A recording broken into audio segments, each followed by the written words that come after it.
Tonight's episode is brought to you by Click Gaming, a freelance eSports tournament company based out of Oklahoma. If you're located in the U.S. and need eSports services, this is the ultimate gaming company for you. Contact Johnny Weaver at icychiller@att.net.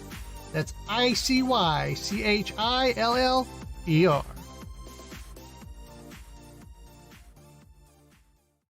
Tonight on the Delirious Dads Gaming Podcast. Ooh, HD Mario. Put me in, coach. I'm ready to play.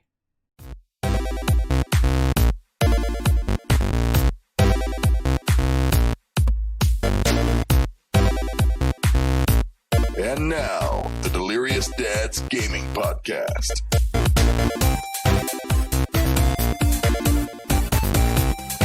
Hey there, all you cool cats and kittens. Wait, wrong intro.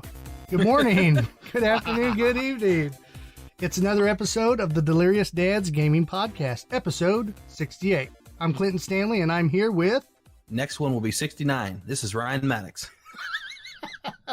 In what context were you just talking about? I was just letting them know. That's all I was saying. The next episode. Yeah.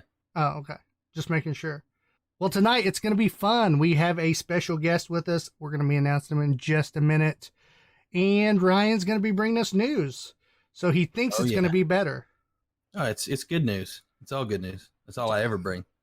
The best news. Only the best people on it. Well, that's good. And tonight we're also going to be going over the free games for the month. June is upon us. COVID hit, all this other stuff going on in America right now. And it's weird. I'm still in February, but me life, too, for sure. life has moved on. So, it's been crazy, especially if you live in America. We've had protests, some things went down with the George Floyd situation, and obviously it was awful. So our thoughts and prayers go out to everybody involved in the protesting, and also the cops. We want peace for America, and we also want change and people to be heard. So that's the American way. And anyway, that's kind of our stance on everything. But boy, it's been crazy times. It has been. The US with everything going on, it makes it seem like time is just it's oddly standing still and flying by at the exact same time. Oh yeah. Because on the business side of things, we've got to react so fast to deal with what's happening economically, and at the same time, it's like, what is happening? And you have this weird walking through sludge feeling at the same time. Mm-hmm. So it's very interesting. Yeah, it's been wild, but we're trying to get our gaming in, trying to get the game on, so to speak. And it's been kind of hard because it's been so, as you said, it's been so busy that it's hard to get that done. But we're here every week to do the podcast, and to us, this is the most important. So with that said, I do want to go ahead and introduce our guest tonight. He is the CEO and founder of a business called Game Gym. And you can find him over at gamegym.com if you want more information. But we're going to be grilling him tonight with some interview questions. Please welcome Joshua Hafkin. Or Hafkin. What's up, everybody? I never asked you how to actually pronounce that, brother. Yeah. H-A-F-K. Hafkin. Okay. Hafkin. Yeah. Very had it right the first time. Yeah, man. Thank you for having me. I'm psyched to be here. I think what you guys are doing is awesome, and I love. To have the platform to be able to talk about what we're doing, and working with Johnny, who runs Click Gaming. Huge props to them for allowing me to have this platform to talk about our program. So, really excited to be here and jazzed to rap with you guys tonight. Yeah, for sure. And we're excited to have you. Whenever we seen, because we kind of heard about you already through, as you said, Johnny over at Click Gaming, and he had said that he was working with you guys and, doing some stuff for you. And we're like, well, what's this Game Gym? So we went and checked it out. And I told Johnny, I was like, he would be perfect, to get on the show because of what you stand for. Now, are you a father yourself? I don't think we asked you that in the before we started recording. Not yet. I've got nieces and nephews. The wife and I are trying to get a little bit more established, get a couple things Mhm. off the ground, but kids are definitely on the way. That's But good. right now I've got all my game gym kids, and they're plenty for me. Keeping you Yeah. plenty busy, right? Yeah, Exactly. you're getting experience in. Yeah, yeah. That's Exactly. awesome. Yeah, that's good.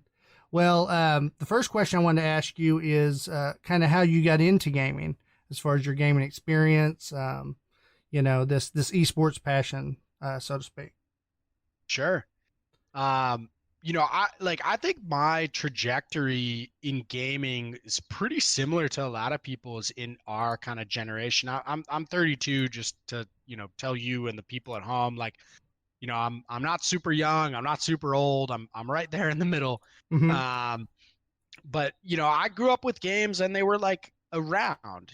I wasn't a super huge gamer, and I was actually more of an athlete. Like I at the time when I was growing up, it felt like there was like you were either a gamer or you were an athlete. It was like nerds and like jocks, Yeah, kind of like even more stereotypical. And it was starting to blur when I was in middle school and high school, and it's even more blurred now. Like I think that all the like if you play sports, you also play games, and the Yep. lines are completely blurred now. But at the Mm-hmm. time, I dove into sports, but video games were always in the background. If I was on my way to a competition, we'd be playing games on our Game Boys or Game Gears or like whatever. We had playing Halo growing up with my college buddies, like just kind of, it was always around as part of a community builder, Mm-hmm. but not necessarily a driving force. I was much more consumed with athletics and things like that. Yeah, But you enjoyed it, but you didn't really take it super serious. There wasn't a drive yeah, behind it. Yep. Mm-hmm. yeah, in the same way that I kind of like, now I take it much more seriously as things have evolved and things like that. But before, it was just like it was a thing to do with my friends, Yeah. and it was we would talk smack to each other and have a great time and do that. And we were all athletes, so we're all super competitive too. Oh, yeah. So I think that's why, like, everybody in the NBA, NFL, like everybody's super competitive. Like I feel like now plays games and it sucks to lose. Like nobody wants to lose. So, Right. Right. it was always super fun to play with my buddies. And so what ended up happening was I got out of my athletic career. I was 23. I really didn't have any experience, and I wanted to work in sports. Like that was my job. Like I wanted to figure out how to get into sports. And I didn't really, I applied to a ton of different places. I didn't get any opportunities to work in sports. And I got an opportunity to work for a marketing company that was doing some stuff with Geico. And Okay. and Geico, was involved with sports. So I was like, oh, cool. Like I'll use this to get in. Yeah. And at the time, Geico was like, hey, like, what's happening with like the gaming and esports space? Like, is there a way that we can figure out how to extend our sponsorships and other things to this space? Mm-hmm. And it was super cool. And like essentially what ended up happening was I was gifted the opportunity to learn for Geico. And I got to go to every single gaming event across the country for a couple years. I would go, I would set up events, I would run events for Geico, I would break them down, I'd bring them to the next city. And it was such a cool opportunity and gave me a really clear vision of the landscape. So my experience in gaming like was pure by chance, and I got such a lucky position. And then I got backed by a great company that wanted to get into esports and was willing to like invest in their future by investing in me learning more. Right. That's Right. cool. Which was like, come on, like how many Yeah. times in Yeah. That's like once in a lifetime right there. Yeah, dude. So I mean, I feel like I'm exactly where I'm supposed to be because I had these wonderful opportunities, and I had these wonderful opportunities because they just aligned up perfectly. So, Yeah. my my experience in gaming, like I said, it's always been there, but like all this stuff, I feel very lucky that I'm in the position that I'm in. Yeah. Yeah. That's really cool. You had mentioned earlier about being the jock, and you were in the games, but it didn't really become competitive till later on. I think that's true for me and Ryan both are in that, we're at that 32 age range, right? I think that's true of our generation. It was kind of, we all grew up with, if you were going to get together and play with your buddies, you took the consoles and you landlined it if you could, or you just had a bunch of people over and had a party, and we're competing like Halo or, that kind of stuff. We didn't have the whole online scene, it was like eSports wasn't really a thing at that point, at least not from our knowledge. Right.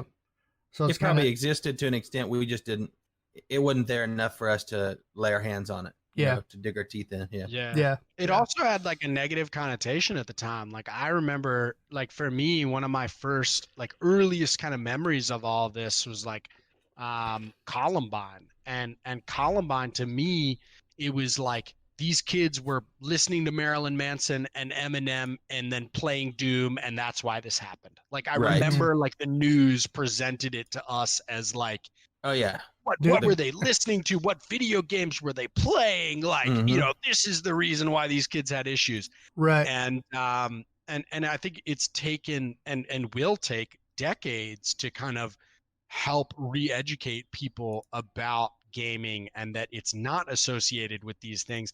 And I mean, it doesn't help that every time we have a mass shooting, the president or other people get online and blame it on video games when they're clearly not the video games. Every country in the world has access to the same games, but we're the only ones that have mass shootings. It's an American problem. It's not a games problem. Yeah. Well, and on the flip side of that, there is no statistic that shows that because of the game they're playing. It's just showing that, the people who are doing the mass shootings happen to play these games. But in all reality, people of their age group, 80% of them play the game. So it's a very skewed, you can't even go, okay, well, this is why. It's just like, well, everybody's playing the games nowadays. It's like back in the day, if that didn't exist, you could go, yeah, they did this because of basketball. It doesn't make any sense. Right. I think you bring up a really good point, man. Like the other side of it and is like that video games are and can be an escape. Mm-hmm. And like if you feel powerless in life, you can be a superhero in a game. And if maybe you can't walk in in real life, but you could fly in this game. Like it's incredibly empowering. And one of the things that we talk about with our game gym kids is like, why do you play? Like, why are you playing right now? And I think that question is really important to ask yourself. Like, are you playing to get better? Are you playing to like, boost your self-esteem? Are you doing this or that? Like, it's important to ask that question because I think that it's okay to escape from the world from times, but a lot of these negative, situations happen because you escape from the world and then you don't come back to it, Right. You didn't learn to cope. Mm-hmm. Yeah. And look, one of the things, and this is, not to promote my company right here, like too hard, but like one of the reasons why like Game Gym exists is that we don't have coaches for esports. Most people who grow up playing games, they don't like unless you have an older brother, older sister, or parent who's like, you learned on your own. Hard knocks. Exactly, dude. Yeah. Exactly. Like you learned on your own, and some of us did it okay, and were able to make it out okay, and some of us ended up in really dark places, And my dad couldn't even pick up a controller. You know what I mean? Yeah, man. well, I just mean about like if you're already struggling with life, it's very easy to dive into this thing and kind of get even more distracted or disillusioned or whatever. And I think that like one of the things that I'm incredibly proud of and just a simple, very simple, basic service that Game Gym and you guys and other people provide is that, hey man, if you're in this gaming world, you're not in it alone. And there's great resources like your podcast. There's great people like Game or great companies like Game Gym and Click Gaming that are looking out for people, that are trying to provide, a positive gaming experience for people. And I think that like those things are so like very, very new in this scene, and it's going to take years. Click Gaming puts good vibes into the world. Game Gym puts good vibes in the world, but it's going to take time for those good vibes to like materialize and for the mentorship have an actual effect. Exactly. So now I'm going to pause you real quick. Go ahead, and man. say we want to hear all about the the ins and outs and why you're doing what you're doing. But we all got kind of excited and we got ahead of ourselves. I want to know still how you got there. We interrupted you part way, and then I understand because this is your passion. So we start talking about all this. It's the same thing for us. But I want to know, you were at the stage where they were pouring some money into you, and you said you're right where you need to be. This was kind of a once in a lifetime opportunity. How did that evolve to this idea of Game Jam? I don't want to miss that piece, if that makes sense. Yeah, fair enough. So to me, like, I got a really wonderful opportunity. I think it's a very rare opportunity. I feel incredibly blessed to have had the opportunities that I had. And what it did was it showed me where esports was currently, which was very, very top heavy. It was incredibly focused on the pro scene. The collegiate scene was starting to come to fruition. The high school scene was I mean, even now is still like attempting. It's almost nothing still. It's still kind of out there trying to develop. Exactly. Really, you got companies like Play Versus and National High School Esports Association, and like these guys doing wonderful work, like helping to kind of spread the gospel. But like, it's still super new. Like that's, I think Play Versus is a year or two old, and these other companies are, I mean, esports is just very new still too. But I just had this very awesome opportunity, and what I did was it allowed me to take a look at the landscape and say, all right, well, where are people focusing and where can I focus? Like, what is an underserved demographic? And what I realized was that there's, in my community specifically, and I think that this is like, you could probably extrapolate this out to Oklahoma and Seattle and probably, Mexico City and every other place in the country or in the world. But there's three underserved demographics. You have the kids who like this stuff and don't know how, like we said, there's no coaches, there's no guidance. The kids are underserved. Right. You have the parents who are completely lost. Like, they got no clue what's going on. None, dude. And with the best of intentions too. Like a lot of parents, like they just don't get it. Yeah. And I would say too with the kiddos, there's that age, that butting of the head age wise, right? A kid gets online to play, the adults don't want to play with them, right? Totally. To get out of the group, and so even then they're looking for someone to teach them online, right? And you have a very small fraction of adults who are even willing to have a game with a kid, in the matchup. Totally right. That makes sense. Well, it's like, hey, I've got, an hour and a half, 2 hours of gaming that I can fit into my week. Like, do I really want to take it like, sucking with a poor teammate? Like, Right. like, no, like I want to win, I want to win for those 3-4 games that I get to play. But like this, and what Game Jam focuses on is more about the education, and we are really interested in, not teaching you how to game, because literally there's a billion tutorials on how to teach you the game. What we are really focused on is how to help you practice. In the same way that, like, you guys know that, like, if you write your fitness workout, you're not going to be that jazzed about it. But if I write your fitness workout, you're going to work a little bit harder at it. Like it's just, it's just like something that happens when you have a coach and a mentor or a guide. That's the same reason people pay for a trainer when they go to the gym. Right. Exactly. It's that accountability. There's something motivating. Yeah, exactly. Yeah. Totally. You're fully capable of doing these things. It's just that it's nice to have somebody else. Like we're community animals, like we want to be together. So, I personally, like, I feel incredibly lucky that I got to put these two things together, which was like gaming that was always in the background, and then sports, which I like love and has been my passion, and like competition, I think like brings out the best in people. And I think that there's a bunch of gamer kids who don't grow up in like a traditional sports atmosphere. Yeah. And I think that one of the things and one of the reasons why I've been able to be successful is I grew up in a traditional sports atmosphere. So how can we give that to our gamer kids? And that is like, kind of the crux of Game Jam, is kind of combining these two worlds that I lived in, which was video games and sports, and then how could we bring it to the community level? Mhm. Well, it's like I, me. I hire guys sometimes for our company that'll be young, maybe 17, sometimes 16, but 17 to 19 is fairly often.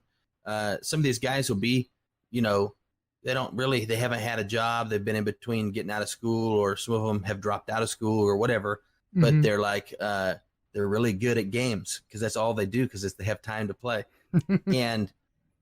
But they've never thought of it at all as a sport. It's kind of like, they're just gamers, and they're just in this mindset of, there is no structure, or there is no, hey, like even the idea of let's practice, that's not really even there to like really Mhm. push my skill.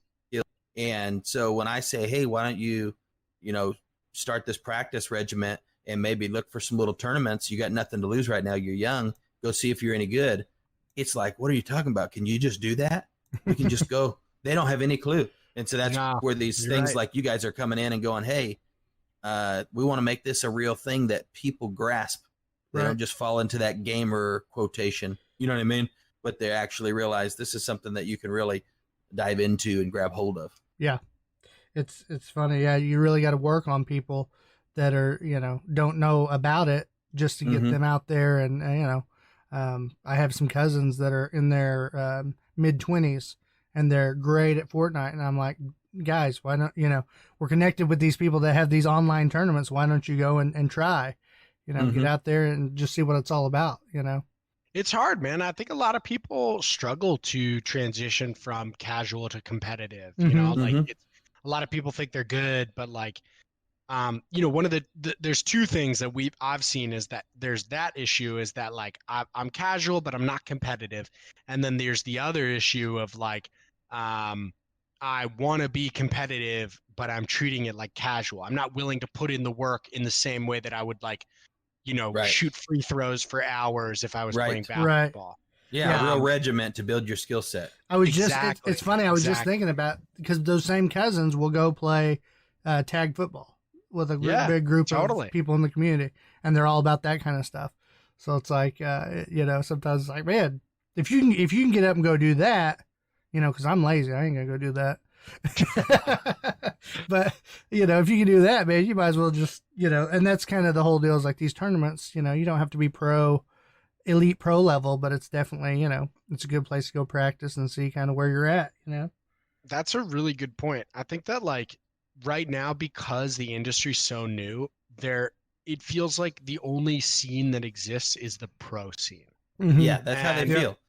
Exactly. And I think that like, for us, and I think that one of the benefits of like a company like Click or a company like Game Jam is that you guys are focused on your community in Oklahoma. We're focused on our community in Maryland. And like, those are underserved communities. Like, what you provide for your community is such a needed service. And I feel like we do the same thing. And like, those are things that I'm incredibly proud of. And also like, it's wide open. Like I would love other people to join us in the pool. Like think about how many soccer, basketball programs are in Oklahoma City or Oklahoma or like whatever, like probably hundreds. Yeah. There's probably 2 or 3 eSports companies. Like get in the pool, man. Like help us out. Like the more that you guys join us, the more that we have tournaments, the more that we have, competitions, the more that we can, everybody loves an opponent. Like I would love a rival gaming center to create a like friendly rivalry with, but like it just doesn't exist really in Maryland yet. So I just, we're super new, but I think that like just to loop it back to what we were talking about, there's so many opportunities, and the main thing that I think that you could do for esports in your community is figure out what's happening in your esports community. And then from there, you could figure out how you could fill the niche, like for example, like in DC, they tried to throw a Street Fighter event, and it was a huge failure, like a gigantic failure. It was embarrassing how many people were there. But I could have told you that it was going to be a failure before, because we didn't have a Street Fighter scene. Nobody fostered it. We didn't have any esports events like developing that scene. And actually, Maryland has a huge Smash Bros scene. We have Super Smash Con, which is the largest Smash event in the world. We have VGBC that's located in Maryland, and Xanadu, which is one of the premier Smash like event organizers in the country. Like if you know DC, you should be throwing a Smash event. Right. And I think that that's like one of the things that like, you know, struggles for, or is a struggle for people, is that like esports are different, they're regional, and you can't sit there in LA and New York or wherever and design a program and cast it across the country and be like, oh, this works for Oklahoma and Maryland and LA, all the same. Like scenes are different. So Yeah. I think that's why like local esports and what you guys are doing and what we are doing has so much value. Yeah, for sure. It's kind of like that thing we've talked before about mobile gaming. You know, out here in Oklahoma, we're rural. Even in our cities, we're still pretty spread out, and everybody's driving, right? So mobile gaming out here is kind of like a new thing of, oh, that's gaming. But in a city atmosphere, like New York City, a place like that, everybody mobile games. Yeah, mobile gaming is a big deal because most of the time when you're commuting in the subway or wherever, you're on, you know, you want to do something, right? So it's bigger there than it would be here. So yeah, like you said, I'm sure it's very similar to games, you know, in the same way. 100%, man. I would never come, like if we started Game Jam Oklahoma, I would never sit there and tell you what to do. I would ask you what I do, you know, like, you know, your scene better than I do. I'm not going to come in and be like, oh, like we're going to do this and this and this. I'd be like, no, dude, what's your scene like? What do you guys do? What do you guys, you know, what's super popular here? What are people driving for it? And how can we support that? Right. And I think that a lot of people coming into the esports scene do this thing where they're like, hey, we're gonna do a tournament, or we're gonna do this, or we're gonna do that, or we're gonna, you know, blah blah blah, like whatever it is. And personally, I'm a big fan of invest in the people who are already doing it. Maybe like make their prize pools a little bit bigger, help them out, get their news out a little bit. And then whenever you eventually do decide to throw your event or your like whatever you want to do, you have the backing of your community because you supported the community. And that's like like the thing that like corporations and like a lot of people I think are struggling with, because esports is online. It doesn't feel like you have a community, and that's why Game Jam is so focused on like our community is the DMV. And now because of Johnny, our community is now the DMV and Oklahoma. And we just hired a guy out of Austin, and now our community is DC, Oklahoma, and Austin. And so like, you know, to me, it's like, it's all about creating that community. And I think that it's the most important thing that we can do in our industry, because it's going to be the thing that gives it validity, you know? It's funny you mentioned that, and the idea just hit me of like, you see these video games that we play, for instance, and you talk about a gaming community, and you're talking about this. I'm a big Blizzard guy. I play a lot of Blizzard games. Nice. One of the things in the last couple of years that has been the struggle is Blizzard had built this community around their games, right? And they communicated with their gamers. And so you have this very passionate group of gamers. And now that the company has become bigger, they partner with, you know, Activision. There's been some choices they've made that have angered the community, and there's been certain game mechanic choices they picked that maybe the community doesn't exactly agree with, and sometimes they feel like they're not heard.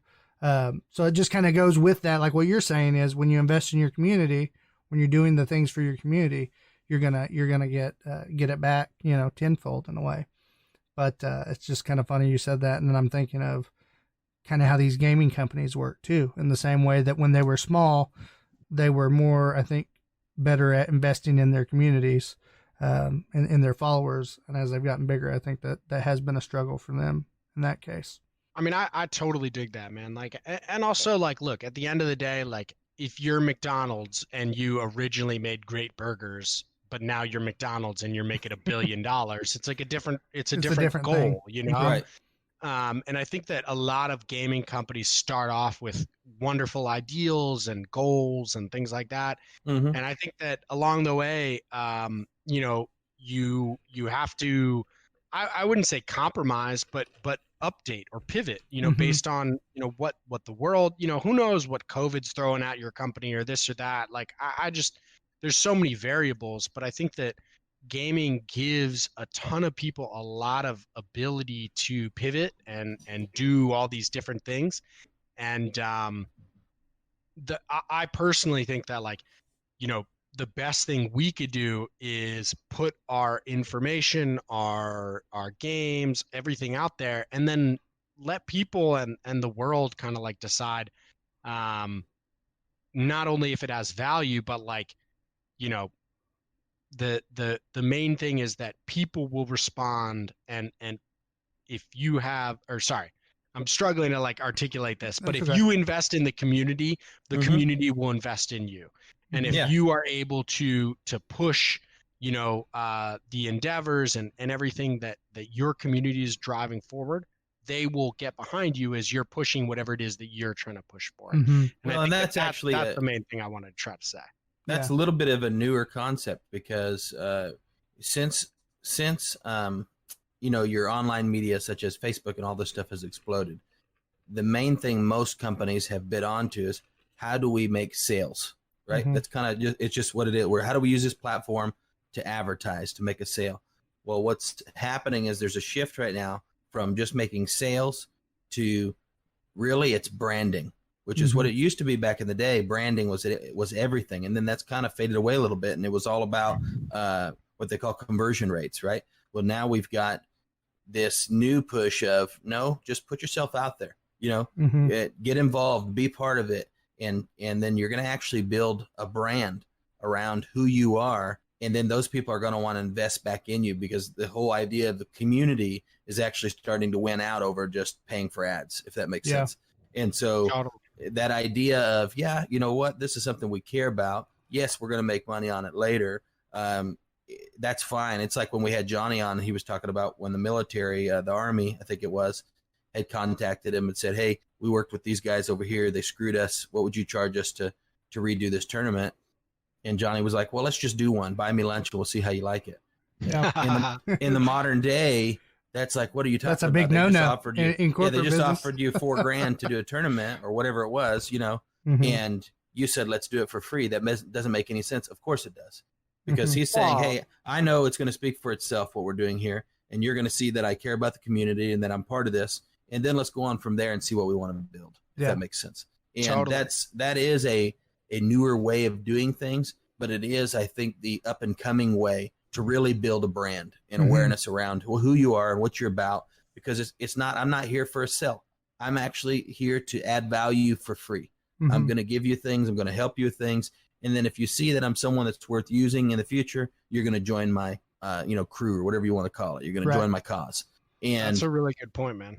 And I think that's something that we're seeing is really developing some of these companies nowadays is almost, the branding of their cause, what they're about, which is, I want to make sure we get that from you, kind of a quick breakdown before the interview's over, which I don't know how close we are to that. We might be a little bit. I want to make sure we don't skip like at the end, kind of a little bit of a breakdown of, what do you call it? If you could run down to our dads, right? Because our dads are out there going, what is this, for my kids? Because they've got kids that are growing up. What is it that this guy does specifically and why you do it? If you can kind of bundle that up, not yet, but keep that in mind as we're talking. And then we'll do a little, almost like a little advertisement. We're going to plug you. We're going to plug you. It's going to happen. Yeah. Hey, I appreciate it. I think that like one of the main things that I want like all the dads, I guess, at home and on your podcast to realize is that we're all the same, man. Like we're all this is new. Like no one, and like I'm putting it in quotes. You can't see me. I'm an expert in the space, but I'm new to this, and everybody's new. Like League of Legends is the most popular esport in the world, and it's barely 10 years old. Yeah. Overwatch is the probably next biggest, and it's 5 years old. Valorant after that isn't even out, and it's probably the next biggest. Like it like this industry, and I think that like one of the things that I love and totally respect about Johnny is that he's been in this industry through a ton of different forms. Like he was in it when it was new. He was in it when it was forming, and then he's going to be in it when has formed and solidified more. And I think that there's people like Johnny in the world, and I hope, I want to be like him in the sense that like he, is willing to give people things for free, as you said earlier, because they get a great experience and then they join the scene. They buy into it more because they had a wonderful experience through Johnny, having a great, tournament with Click Gaming or Game Gym or something like that. Like to me, like that's like a true mentor in the esports space. Like that's an OG, like that's the ice cube of esports right there, Right. And I think that like, as a parent, I nobody's going to sit, I'm talking to the parents in the crowd now. Nobody's going to, sit there and say that this is an easy thing to do. Like it's not. But I personally feel that like as a parent, your job is to get involved regardless of what your kid is into. Like if your kid's into the tuba, you get into the tuba. Right, your kid's into theater, I love that freaking tuba. Like if your kid's into theater, you get into theater. If your kid's into esports, you get into esports. And if not, you are not doing a great job as a parent. Like I agree. To me, like I think that like your kids will tell you what they love and like their passions, and your job is to support them and help and guide them in that passion. Right. And I think that like esports is one of those things that has been vilified and kind of looked down on as like video games don't serve value. And I think that what Click Gaming, what I'm trying to say is like, whoa, gaming does have value. It's important to do it within context. Like I'm a gamer, but like I love to camp. I love to like go outside. Like I love sports. Here. Like we hunt, we fish, we do all the other stuff too. Oh, yeah, hell yeah, exactly. Yep. One of the craziest things I always have when everybody's like, oh, like NBA 2K, I would never not watch LeBron James to like play NBA 2K. And it's like, dude, nobody's asking you to do that. Like your video game playing does not take or shouldn't cut into your, TV watching. And, like you should totally be able to enjoy LeBron James as a character in the video game, as well as a human being in real life. Right. So they're not exclusively honorable. Exactly. You know what I mean? Exactly. And also like parents need to cut themselves some slack. Like I personally, like I like if anything I said was aggressive earlier in terms of like, you got to get into this, blah, blah, blah. Like the main thing is that like, for me, I want parents to get into the pool with us. It's one thing to like sit there and take your kid to the pool. It's another thing to like get wet with them and like, mess around and play Marco Polo. Like those are two different things. That's right. That's right. And here's an interesting dynamic that makes it actually, I've met people and talked to listeners, and we get this thing where parents, they don't want to admit it, right? Because they are, they're adults, right? You don't want to admit peer pressure matters as an adult. Totally. But what happens is they're like, you know what, Ryan, I'm all for gaming, but how do I explain that to my friends that aren't into gaming, that we're going to gaming tournaments with my kid? And it's almost like this vibe where they're being judged. If they were to put a post on Facebook saying, hey, we gamed all weekend, had some great training, won a tournament, people almost like, what the freak are you doing with your life? Why didn't you go camping? They might get some kind of a response like that. And dads and stuff they actually hold back from joining into that stuff because they're nervous that this is really not accepted by society. Does that make sense? Yeah. Which is a weird thing to even think about, but it's real. That's really going on out there. And that's the kind of thing we really want to take a whack at that shell and crack it off, And it always, the whole argument about games and violence with kids and things like that. You mentioned the pool analogy, and this is great. If you're a parent that's involved with your kid, you can assess where your kid's at. If your kid has some mental illness going on, they got some issues, right? And it may not be so good to let them go into a violent game. You set those parameters and help them with that. You don't just say, here's the game about you. Don't go, recreating that kind of stuff. I'm not into gaming, so I'm not going to pay attention at all to the fact that you're on there cussing kids out all day. Right. You know what I mean? It's like the pool analogy. Totally. You're not going to just take your kid and throw them in the deep side. Right. I mean, I think back in the day they did. Analogy. You know, like I think that's a great analogy, and I think that like, you know, the issue is that parents don't know what the deep end is. You know, Mm-hmm. parents don't No clue. know how far the deep end is, how deep the deep end is. And if I'm a parent, like I'm worried about my kids swimming in 10 feet. You know, Mm-hmm. like I know that. Right. But like the internet is like thousands and thousands of feet Oh deep. yeah. You know, like Mhm. it's this whole crazy world that you can get sucked down. Mhm. And because of that, like to me, like if you're at the pool, you can be a parent and like toss your sunglasses on and take a nap for an hour and know that the lifeguards are gonna look out for your kids and this Right. and that. Mhm. But like when it comes to gaming, like your kid needs your help. Oh Like yeah. Mhm. if your kid gets Rocket League and then is like, "Oh, I'm going to play this without you," like you should be playing Rocket League with your kid. There's no way to help your kid regulate something if you don't understand it. Mm-hmm. Mhm. And if you don't understand it, you can't regulate it. And Mhm. those are really vital things. And you know, all the parents at home who think that they can't do it, one of the things that I want them to realize is that gaming is the same as typing. You have to like train your brain to create those neural pathways so your brain can tell your fingertips where to go in the same way that you can type without looking at it.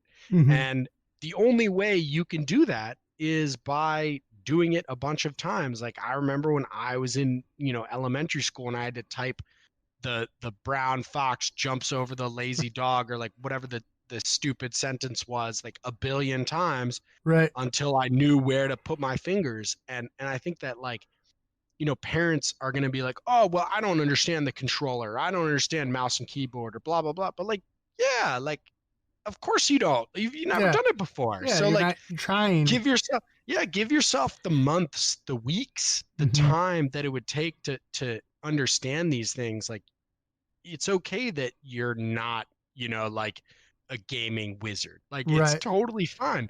But we respect and as gamers, and I guarantee your kids will respect the fact that you're trying Oh yeah. and that you're there. And that's like more than anything. Mm-hmm. Well, with my daughter, you know, she's 3, about to turn 4 at the end of July, and she really likes coloring. And so I told my wife, I said, you know, when she gets a little bit older, I'm thinking about doing some drawing lessons with her. You know, and Yeah, that's just exactly. that's just trying So to learn it cool, dude. together because Love that. you know I think it's neat. We could become Yeah. little artists together. Now I don't know how that is I'll she ever gonna get to. be- I don't know that I'll ever get to her level, but at least she would have that No. memory of Dad trying to do it with her, right? Yeah, you get Exactly. involved enough that you understand what's going on. It's like, Mhm. you know, if I'm talking to a dad and he's acting like, hey, you know, I just don't, you know, I'm just not into the game thing. Oh, were you into dancing when your daughter started ballet? Shut up. Exactly. You know what I mean? What are you talking about? And I guarantee 2 years in, if you're serious and you're a good dad, you're going to be pumped that she nailed that pirouette. Mhm. And 2 years Mhm. ago, That's you my didn't daughter. know what a pirouette was. But Yeah. if you decided that you don't care about gaming, you'll never know what a no scope is, Mhm. right? I mean, you'll never know that your kid just did a freaking jumping no scope and killed this guy at 2 miles away, and you're not going to be pumped about it. And your kid's never going to get the proper praise or appreciation that they would get if they were in another sport. When it should really be the same way. You don't have to be a pro with them, Right. but you should be there and understand what's happening. I Yeah. agree with that 100%. Totally. Yeah. And it's natural. It's natural. Yeah. If you don't put a block in your mind to go, you know, gaming is just not my thing. And like I said, that would just be done with any other sport. Who would say that about their kid? You know what Yeah. I mean? Singing is just not my thing. Nobody would say that. But Yeah. gaming right now they do, you know, Yeah. and I want to see that gone. Yeah, for sure. Now, I had some other questions. I wanted to dive a little deeper into Game Jam because whenever I went to the website and just kind of did my own research here, I was very impressed. You know, I went into it knowing that you were doing gaming tournaments and that you did game coaching because you know we had talked to Johnny about it. But when I went in deeper, got into the meat of Game Jam, I was very impressed. The first thing I wanted to ask, you have here that you have the best local League of Legends, Overwatch, and Smash Brothers coaches. I was just gonna briefly, we could go over it real quick. Of your choices of those games, was that more because of popularity in your area, or was it more of these are more age appropriate, kind of, you know, over a wide age range, so to speak? Yeah, I think so one is definitely age appropriate. Like we are targeted at kind of middle school, high school people, and our consumers are both kids and parents. So we got to Mhm. make sure that everybody buys into what we're doing. Gotcha. The other thing is that those are the esports that have structured leagues and opportunities that some of the other esports don't. So Mhm. for folks at home, like every esport is a video game, but not every video game is an esport. And Correct. Right. you know, the way that Game Jam makes our distinctions is that we teach lessons, we teach classes, we build camps around the games that have structures that could support future careers. Gotcha. So Overwatch, has an Overwatch League. League of Legends and Overwatch actually are run on the franchise model. And both Mhm. of those leagues employ hundreds of people as um, general managers, team Mm-hmm. managers, creatives, all kinds of, different jobs. Right. Versus other esports that can't support those Right. ecosystems. It's It's not all that they don't want independence. to. Yeah, exactly. It's Mm-hmm. not that they would. I'm sure that they would love to, but not every esport is created equal. Right. They're And not Right. there yet. exactly, So and that not so every esport is like the big four in terms. Like, don't think of esports as the big four in terms of sports. Esports is going to be much more dynamic. Esports are going to come and go. Mm-hmm. We're going to have four major sports: hockey, baseball, basketball, soccer, or football, and then I guess you could toss soccer in there as the fifth. But like, esports are going to have hundreds of like successful different esports things. over the Yeah. years. Mm-hmm. Now, It's just to different.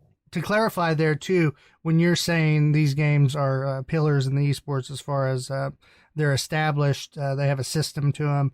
You're also talking about like a game that would just you're kind of separating it between, hey, these are prize tournament games, and this is actually career games as well. Correct? Yeah, so one of the things, like for example, Fortnite. Fortnite is a competitive game, but the way that it's positioned in our space is more as entertainment. There Mm-hmm. is not a Fortnite, championship league, World Cup, World Tour. They have events, they have championships. I'm sure, parents in the crowd, some may be Mm-hmm. aware that like some kid won $3 million by playing Mm-hmm. Fortnite. Yeah, they have big Um, tournaments and stuff. It just doesn't have the structure behind it that really exactly. leads it to be To its have other own things league and with it. sport. Mm-hmm. Yeah. I mean, if they change that in the future, we're happy to invest our like the thing that I'm really focused on, and as an athlete, I think this really um, is why I value this, is that I had 4 years in college. I had 4 years in high school. Those were my competitive years. Mm-hmm. And I'm not going to push somebody towards a Fortnite league that doesn't exist. I'm not Mm-hmm. going to push Mm-hmm. people towards a Valorant scene that I don't know if it's really going to be as good as everybody says it is. Right. Yeah. We So don't know like yet. for me, exactly. So for me, the Overwatch League exists. League of Legends exists in a Mm-hmm. franchise model. Super Smash Bros got wrecked by COVID, but they just announced the Smash World Tour. Those Mm-hmm. are things that like I'm happy to push our kids towards because I Mm-hmm. understand that there's an ecosystem that exists Right. beyond the developer. Yeah. Like that's the thing, because at the end of the day, the developer is making money. The developer is the one like everybody's like, oh, who's making money in esports? It's not me. It's not Johnny. It's not the Mm-hmm. local TO. Mm-hmm. It's the developer, man. Like these Right. guys are the ones making money. So, what we do and how we build things is for passion and the hope that we can make money off of it someday. Yeah.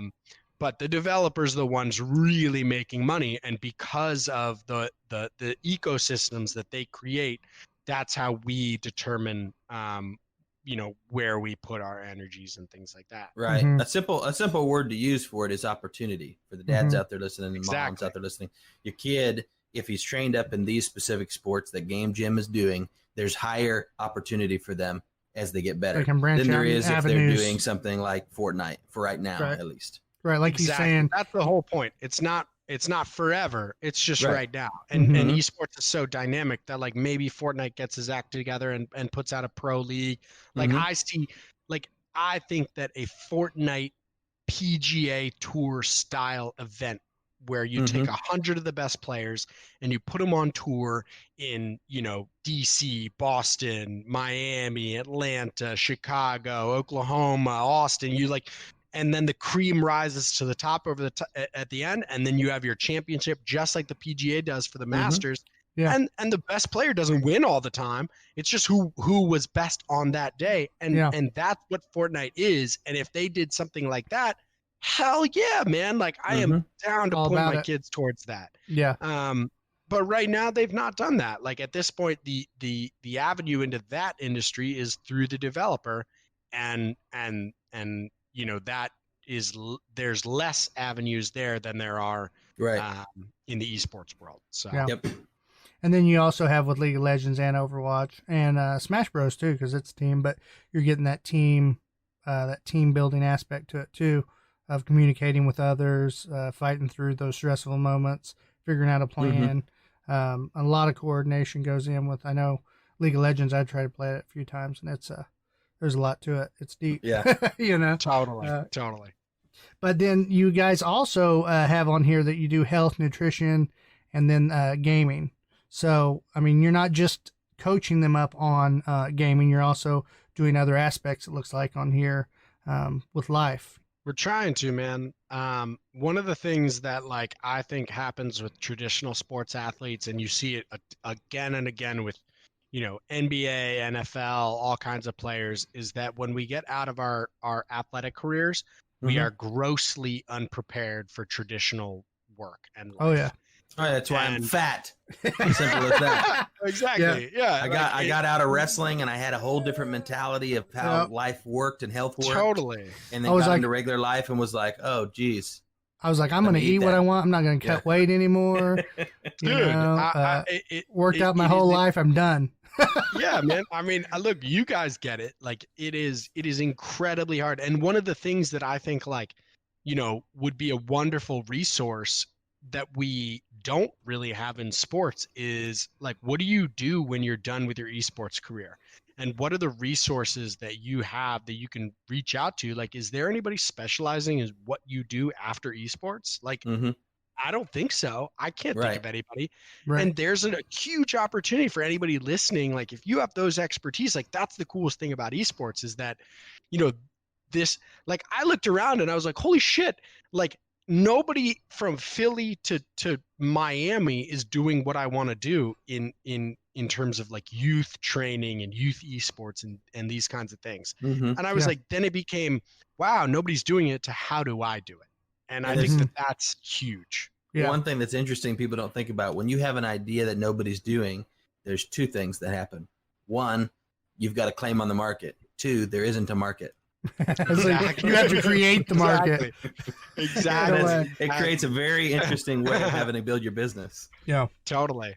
I think that there's a bunch of emerging markets right now. There's a ton, like, sports betting is a huge one. And I think that, like, you only have so many like markets that emerge in a lifetime, and I think esports is one of those. And with those things, you can either choose to like take a risk, take a gamble, and make the jump, or not. And I, personally, I feel as though I'm incredibly happy and I couldn't be more proud of my decision to be scared as hell and also jump into this, like, just go for it.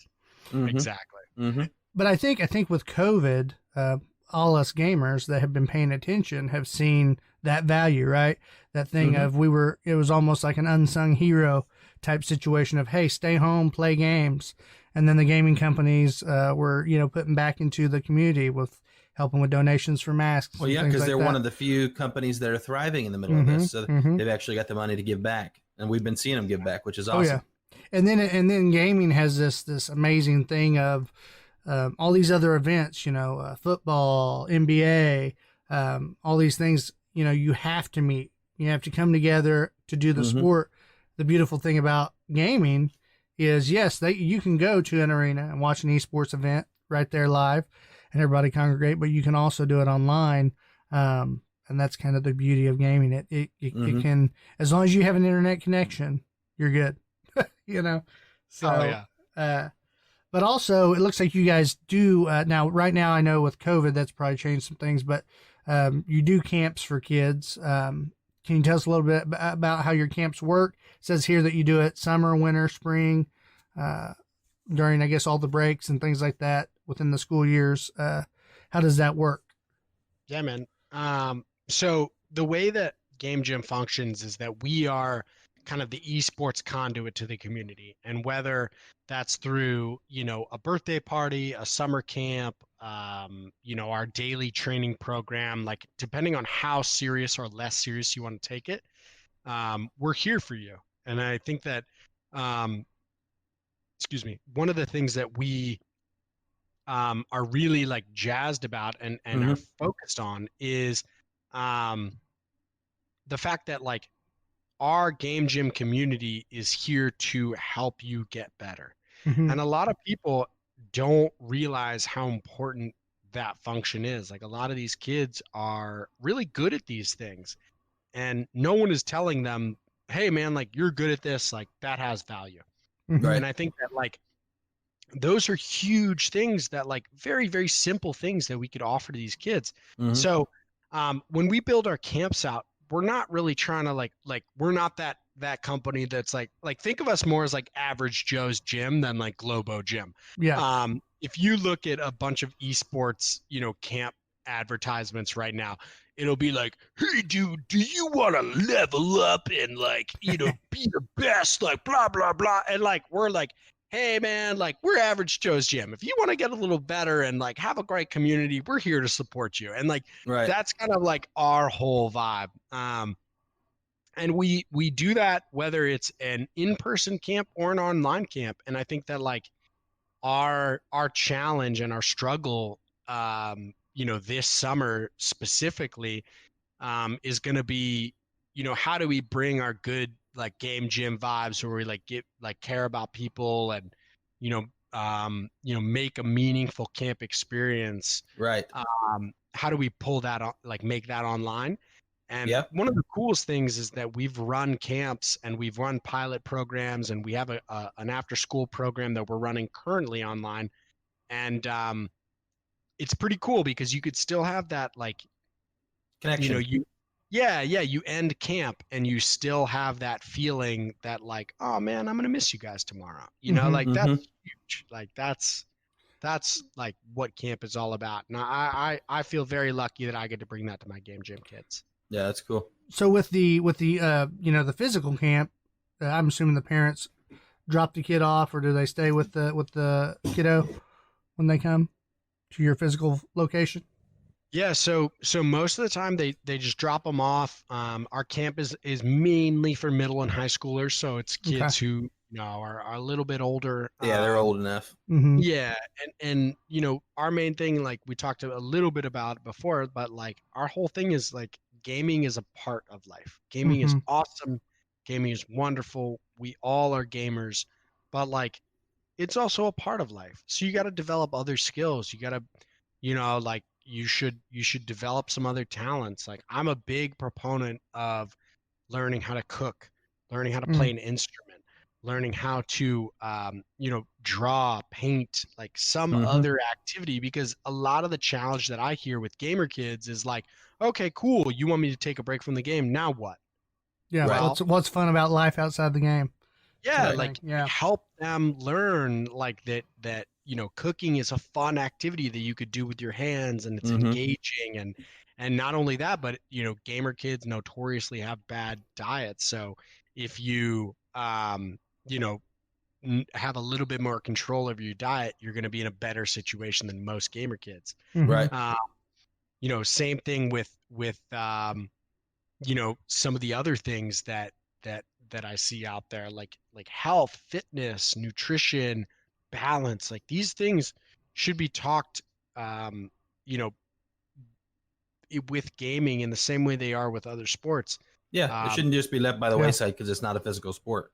And I'll tell you, like on the health and nutrition stuff, you're setting up a lifetime of good habits, of something to rely on. If there's one regret I have in life is, we didn't really focus on the whole, healthy eating aspect of life. We were wrestlers, so you went to tournaments on the weekends, you went to practice 3 days a week, and then once you're in high school, it was every night, right? So it was always kind of, let's stop by the Taco Bueno, or let's stop by the burger joint, grab a burger, or whatever you could, and there never was that aspect of, oh, I could take a healthy meal on the way, that kind of stuff. Wrestling, I feel like, is one of the toughest sports to kind of like balance. Reacclimate. Yeah. Exactly. Well, in all reality, if you were taught a really good diet back then, even in wrestling, you would have competed better, right? I mean, Totally. once you go pro or anything in fighting, MMA or anything like that, they're not just out there eating fast food and stuff. Right, they're not eating whatever they junk. want.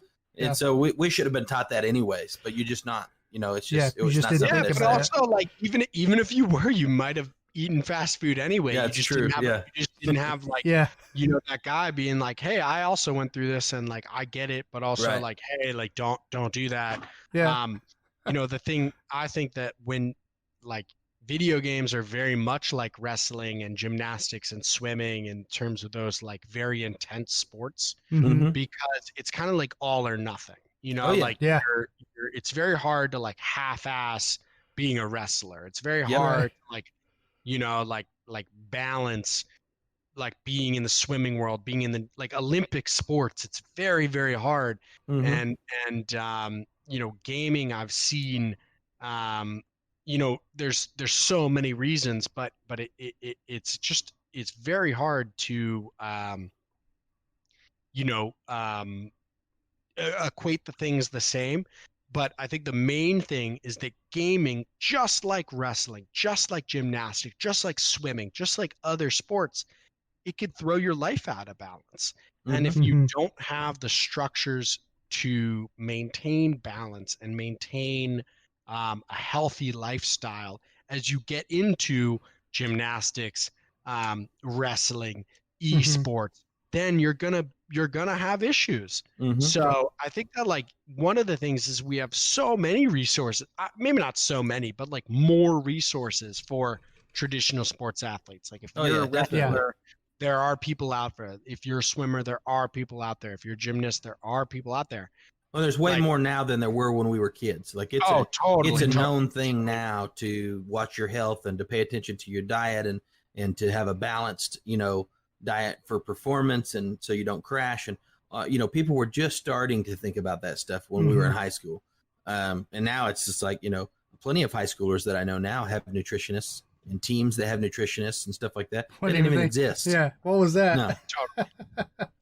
Yeah. Yo, I mean, look, everybody who's essentially like 18 now is 25, and anybody who's 13 is 30. Like these kids, like they get things, they know things. And I think that like they have access to so much information and so much data that they can see like, what works, what doesn't, who's doing what doesn't work, blah, blah, blah. And, I think that like for us, our job, like, especially in the gaming world, is not to say like, I know how to game better than you. It's not as much about technique. It's more about just being a mentor, like it's more about just having somebody to talk to. If you do like run into something that is negative or something like that, like it's not about like, I think that like, it's not about you being great. It's about you being a great person. And I think that those are things that like we sign our kids up for soccer or basketball, and we know that like sports are going to teach my kids skills like that. And I think that like what we need to help people understand is that esports can do the same thing. Yeah. Yeah. Oh yeah. Can have definitely. the same outcomes. Yeah. Now on the online camps, it looks like it's split out. It says here that all camps are 1 week sessions with 2 to 3 sessions for each game throughout the summer. So that'd be for your summer camp. That is okay. So on the online, is it a certain time period? Yeah, so we're trying to do one a month. So we got a Valorant camp, a Rocket League camp, a couple different camps. We're trying to do one a month. What we do and how our camps are based is we do a kind of skills session in the morning where we work on, like everything from life skills, like, how to do an interview to nutrition, health. We stretch, and in the afternoon we do our gaming session. So it's kind of Okay. like you got to eat your veggies before you get your dessert. Okay. Mhm. But we have these really, I think, really awesome gaming camps, and not only do we get better, but we also like I challenge kids to like have meaningful conversations, and we're not that camp that's like, oh, we're just gonna level you up. We're like the camp that's like, oh, talk to me about your feelings, and like, Right. like Yeah. we're trying to like have kids like join our community and feel like we could be a positive sounding board for them. Yeah. Yeah. So they're really connecting with you rather than just going for a new skill set. Exactly. That's really Yeah. good. I like that. And I was kind of pulling that information just because, we're going to have parents on here that listen to it if they want their kids to go, kind of, know what to expect, and then kind of what to expect with the schedule as well on that. And of course, we'll direct them to your website as well to get more information. And people can sign up for a camp versus, an ongoing coaching, and those are all different things, right? I mean, like, in the sense of what they're signing up for with you guys, what they're going to be paying for. They could say, hey, we just want to do a camp, or they could say, hey, we want a long-term coach to work with our kid on this game. Is that kind of how that works? Absolutely. So we have two main programs right now. We have our camp program that's like a week of Rocket League or Valorant, or we have an FPS camp or Smash Bros camp, and then we also have a program called Game Gym from Home, and that operates every day, Monday through Friday, from 4 to 6.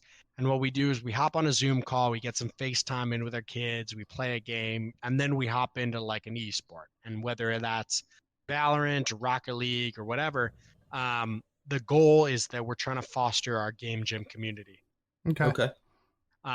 So for us, like it's all about fostering the community, and we can do it online for now, and then as soon as we can get back to our physical place, we're going to be doing it there too. Okay. Cool. That's awesome. So it sounds like they can connect you both ways. You're doing a lot of good. We're very impressed with everything you've told us so far. Oh, thanks. And if anybody has any questions, like feel free to shoot me an email. My email is super simple. It's just josh@gamegym.com. And whether you're interested in one of our programs or you just need a resource, like, is this game appropriate for my kid? My kid is talking about esports, going to esports in college, and I don't know what that means. Like, we want to be a resource for the parents in our community in the, Maryland, DC, Virginia region. But like through your platform, I want to be a resource to people in the Oklahoma and your region and your viewers as well. So, Right. I'm the main thing is I'm here if you need me, and I want to be here. Like, so parents listening at home, like, you have an ally, you have people who can help you out. So don't feel helpless. Oh yeah. That's cool. That's great. And if you want to check out the online tournaments, you can check that out over as at Battlefy is where you guys are located. Is that correct? Yes, sir. Battlefy.com/GameGym eSports. Also check out Click Gaming, because they're our homies, and Johnny has been such a wonderful resource helping our online tournaments get going. And also you guys as well. Give yourselves a shout out. Like, well, thank you. None of this is possible without you guys. Yeah. Well, and just so you guys that are listening, this is the Game Gym is the one we've been talking about along with the Click Gaming. Those tournaments, if you're not wanting to pay for coaching or pay for any of that kind of stuff right now, you just want to give your kids some extra experience. Those are free. Almost all the tournaments that I guess I've seen so far. And they actually have money prizes, even though they're free to enter. And so that's kind of, if you got a kid who's not sure, you'd be like, hey, go try this out. You might win $20. To a 12-year-old, $20 is like, that's some cash right there. Right. And they just jump on there and they play. They lose. They got nothing to lose. It's just going to be a great experience for them. And it's going to be able to connect with some other people that are in the Game Gym and Click community, and they can kind of see what these people are all about. And then you can move on from there without having to spend any money and kind of connect with the community. I totally dig that, man. Now, you also have a Discord server, correct? If any of the kids are PC players, Yes, are they sir. able to join in and get updates? whether you're console, Switch, PS4, PS whatever, like I don't care. We would love to have you in our Discord server.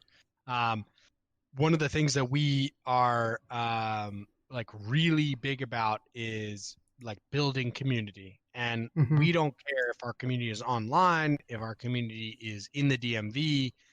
Our goal is to foster community, and we would love for you guys to join our Game Gym Discord. You should also join the Click Gaming Discord because um, we are going to be doing tournaments, activities, and all kinds of other things over the next, couple months, couple years. So, Mm-hmm. there's no harm in following us and other locals. Like the main thing that I think is like, if you're in Oklahoma, follow Click Gaming. Like if you're in Chicago, like find out what the Click Gaming in Chicago is like, and follow them. Like that's give them some love, give them some support because. And if you're in Chicago and you're the Click Gaming of Chicago, contact Delirious Dad's Gaming, and we'll have you on as a We'll guest. talk to you about it. Exactly. Great plug, Ryan. I love it. Look, there you go. Hey, it's all about giving love, and I think that one of the things that I feel very lucky about is that you guys give me the platform to talk about my stuff, and we should use our platform to talk about other people doing also awesome stuff. So, Exactly. as y'all pop up, I'm happy to promote you. Tag us, Game Gym, tag Click, and we're happy to give you some love too. Yeah. Oh yeah. Now, before I let you go, I wanted to ask you about the Step Up series. Is that still going on right now? Is that Yes, or has sir. that passed? Okay.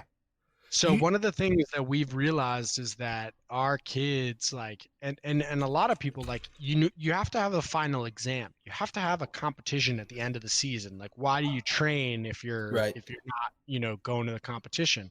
Yeah. So what we've done is, we've realized that it's tough because esports don't follow the like traditional sports calendar, but like kids do. So like, what we've tried to do is create an end of season event for our season, which are, summer, which is like May to August, spring, which is kind of September to December, and then or fall, which is September to December, and then spring, which is January to May. Okay. And the Step Up series is our summer kind of kickoff. Like we want you to, have a goal. We are actually, you guys are about to announce our very exciting event. We're going to plan an end of summer bash for August 22nd and every 23rd. It's going to have a Rocket League tournament and a Valorant tournament. And we are going to blow it out with our sponsors. We're partnering up with Extra Life, which is a charity to support children's hospitals. And, I've talked to my employees here and I want to set a goal for like 50K. Like, I think that's, crazy, but like it would be epic to reach. That'd be amazing. Yeah. And they're trying to like talk me down to like 25K or something like that. But like, hell no, man. Like, I think that like our Game Gym and like our communities, have a ton of power. And I think that like we could raise 50K for children's hospitals in DC and Maryland and Virginia. Well, the only way to raise 50K is to have a goal for 50K. Exactly. And that's how that stuff works. Right. Anybody in history that had a dream to do something had to dream big to make it happen. Right. Exactly. I mean, that's the way it is. That's what we're about. And I think that like, that's what I want everybody to realize, that like, that's what Game Gym is about. Like, that's what Click is about. Like, we're not about just, it's not a company to make money. It's a company about passion. It's a company about community. And, those are things that I think are very prevalent in the sports world and less prevalent in the esports world. But through podcasts like yours, through companies like Click and Game Gym, we are doing it, and we're kind of fighting that good fight. And I'm really proud to do it alongside you guys. Yeah, that's cool. We appreciate it. Do you want to give any shout outs before we let you go? Any shout outs to your staff? Dude, I feel like you guys let me shout out stuff the whole time. Well, that's what we're all about. We give you the platform and let you, Dude, I appreciate it. what I'll say is GameGym.com is our website. Game Gym Esports is our tag across all social. One of the things that I want people to realize is that you have an ally in this. If you need a resource, if you have questions, even if they're, they feel like dumb to you, like, I don't care, man. Like, we're here to help. We understand that this is like a new thing and that esports are, new, and taking esports seriously is new. So like, don't feel bad if you don't understand. And that, the dudes on this podcast, Johnny at Click, myself at Game Gym, like, we're here to help, and you're not in this alone. So Definitely. that's a big thing to parents. And then kids listening, like, if you want to be an esports guy, if you want to be a competitor, if you want to be a on-air talent, like whatever it is, start practicing today. Like, there's no reason why you can't be a mega star, but you got to put in the work. So Yeah. you plus time equals success. So keep it up. And Josh, to you listeners out there too, just so you know, this sounds like an advertisement because it is an advertisement. Not because he's paid us to do an advertisement, but because we like what he's doing. And Yeah, so he's that's why doing we positive invited him things. to the show. Same thing with Johnny. When we started working with him, we're not making any kind of deals or any kind of money off of these guys. We love what they're doing for the community, and so we want to partner up with them in this, if that makes sense. And so just so you guys know, this is not a, hey, click on our affiliate link down here so we can get a piece of the pie when you pay Right. Game Gym. That's not what's going on here. Maybe when we all get huge later down the road, we'll do things like that. Oh yeah. No, when we all get huge, we're gonna podcast from Barbados. And There you go. go. And whatever. Like, That's fair. like, but right now, like, we're all fighting the good fight, and I'm happy to fight it along with you guys. Yeah, that's cool. Sorry. What were you gonna say, Clint? My 3-year-old came running in. Hold on, real quick. You're fired. Fired. My wife's fired. So how long has Game Gym been Game Gym? That's a question we didn't ask. So we've been in existence for 2+ years. This August will be our 3rd summer. So Okay. we've been around the block, but we're still pretty new. And you've been a business for 3 years, but you've been in the esports. I guess you could call it arena, no pun intended. But Totally. you've been in that for many more years than 3. Oh yeah. Yeah. I mean, I got very lucky and was able to, like we said earlier, like I got a ton of experience doing all the stuff.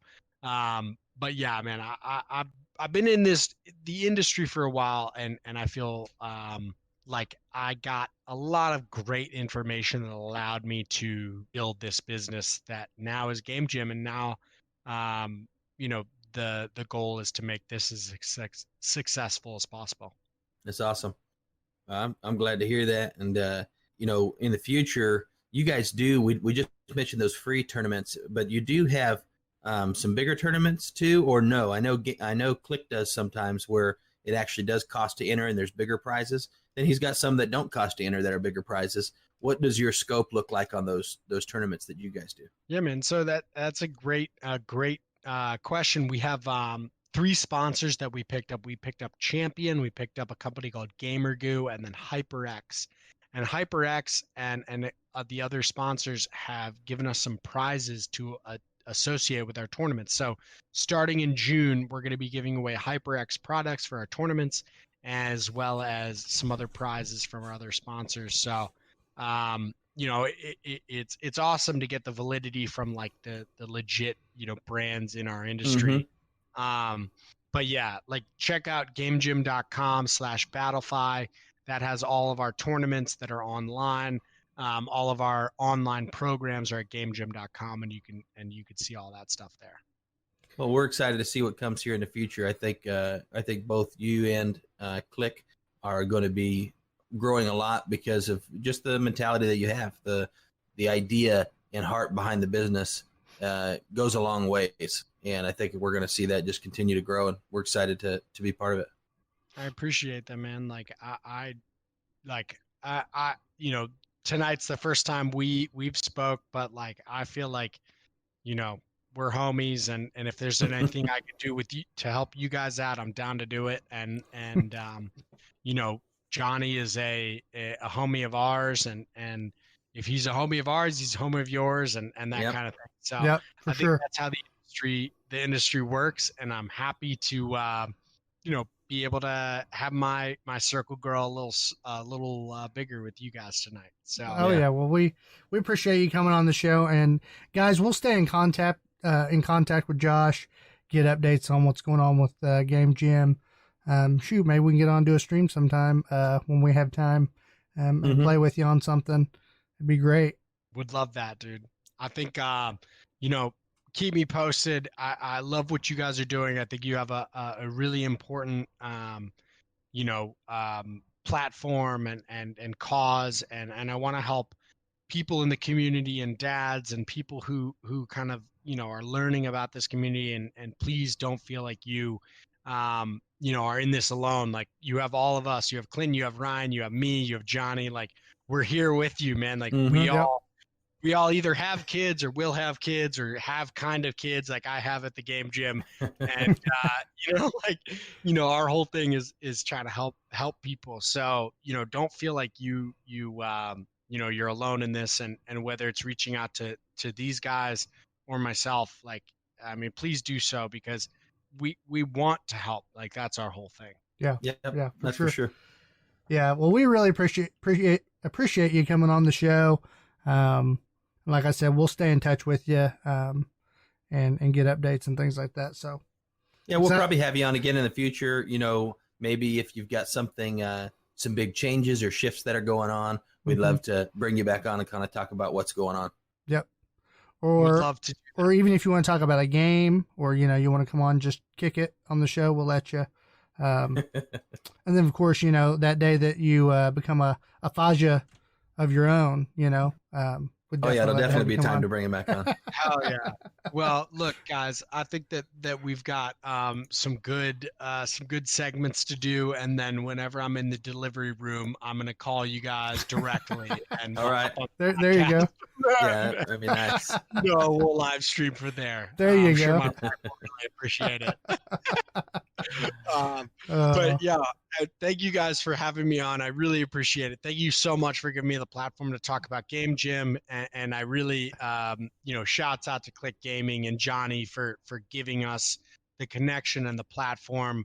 I really do feel super blessed to be able to talk about our program and get a broader audience. And I also totally dig the things that you guys are doing, which is helping to educate people on our scene and our whole vibe.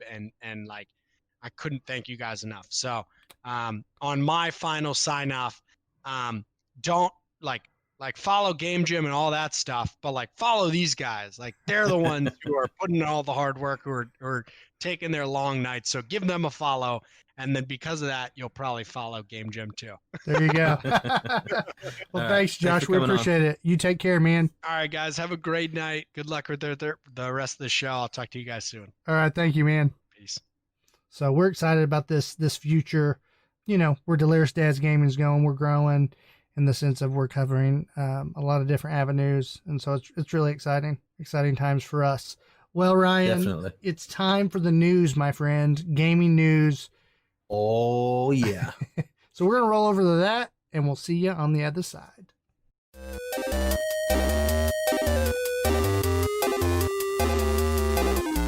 Leaks for Geeks.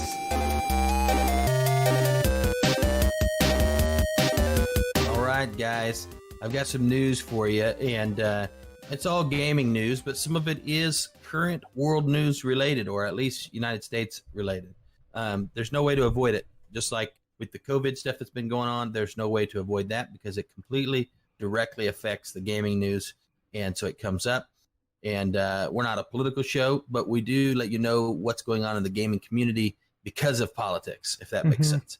Yep. And so the first two stories I'm going to hit you guys with are stories that are related to the race protests and people standing for rights here in the United States right now because of the horrific murder that happened due to police brutality. And, is it too little too late on some of these things? I don't think so, but I do think that these kind of statements that are coming out are evidence of the fact that why did we have to have this for you guys to do anything about it? That's kind of my opinion. And you'll know what I mean as I read this article here. I'm not going to dive deep into it, but I'm going to let you guys know what's happening. Infinity Ward promises that for Modern Warfare, they said, quote, "We know we have to do more as it stepping up action against racist abuse in Modern Warfare." Well, I'm sure there's huge conversations because of the racial stuff that's going on. It's coming up more on the online platforms, but it did not just now start. No, this has been an issue since we've been gaming on online. Yes, and I think it always should have been dealt with at a higher level the entire time. And so I'm not bashing Infinity Ward. I'm saying, well, great. I guess this has got their attention, which is what it's supposed to do, right? But at the same time, people should be stepping up before people have to, protest and all this kind of stuff. So, but they are saying they're going to start cracking stuff down. They're going to start tightening up and, removing people and banning people for different things that are racial slurs or especially if they're just instigating fighting or instigating arguments with people. And there are people on there specifically trolling for those kind of things right now. And they're saying we're about to wipe those dudes out. So I was going to say, I bet there's a big uptick on that right now. Yeah. Of people just being turds to be turds, Yeah. Specifically saying fire starting type statements and stuff like that. Those guys just need to be out of there, Yep. It's also, it's on both sides. They didn't mention it here, but there has been, other articles that I've read lately that are talking about an uptick on, just kind of people getting upset. And then these companies are having to decide, was there anything actually racial done? Was there any discrimination, or is it just because the bloods are boiling, if that makes sense? Yeah. And people are a little more sensitive right now, which really, that just means that people need to be a little more careful right now. They need to be more aware of what they're saying, and that even if you didn't mean it that way, maybe you could think about what you said and phrase it a different way, and because people have a right to be upset right now. And so you just need to help put the fire out rather than fan the flame, if that makes sense. Yep. Another article that's connected to the current U.S. news that's going on right now, Fortnite Season 3. They call it The Device, right? They had a live event that was supposed to be happening, and they have postponed it because of everything that's going on right now. Epic said it wants to give the development team time to focus on themselves, their families, and their communities. Epic has announced that as a result of the ongoing protests against police violence and racism across the U.S. and around the world, Fortnite, The Device live event, and the start of Fortnite Season 3 have been delayed. Recent events have a heavy reminder of ongoing injustices in society, and from the denial of basic human rights to the impact of racism, both overt and subtle, against people of color. We're acutely aware of the pain of our friends, families, team members, players, and communities, and what they're experiencing. And so because of this, they say, hey, we're going to put a pause on this, launching a whole big thing and doing news about it and pushing a promotion that's around a game Season 3, it's kind of not that important with what's going on right now. So they're gonna pump the brakes, and they're gonna say, hey, let's leave this out and let's do what we can to help what's going on right here instead and help these people that are hurting. So it's good.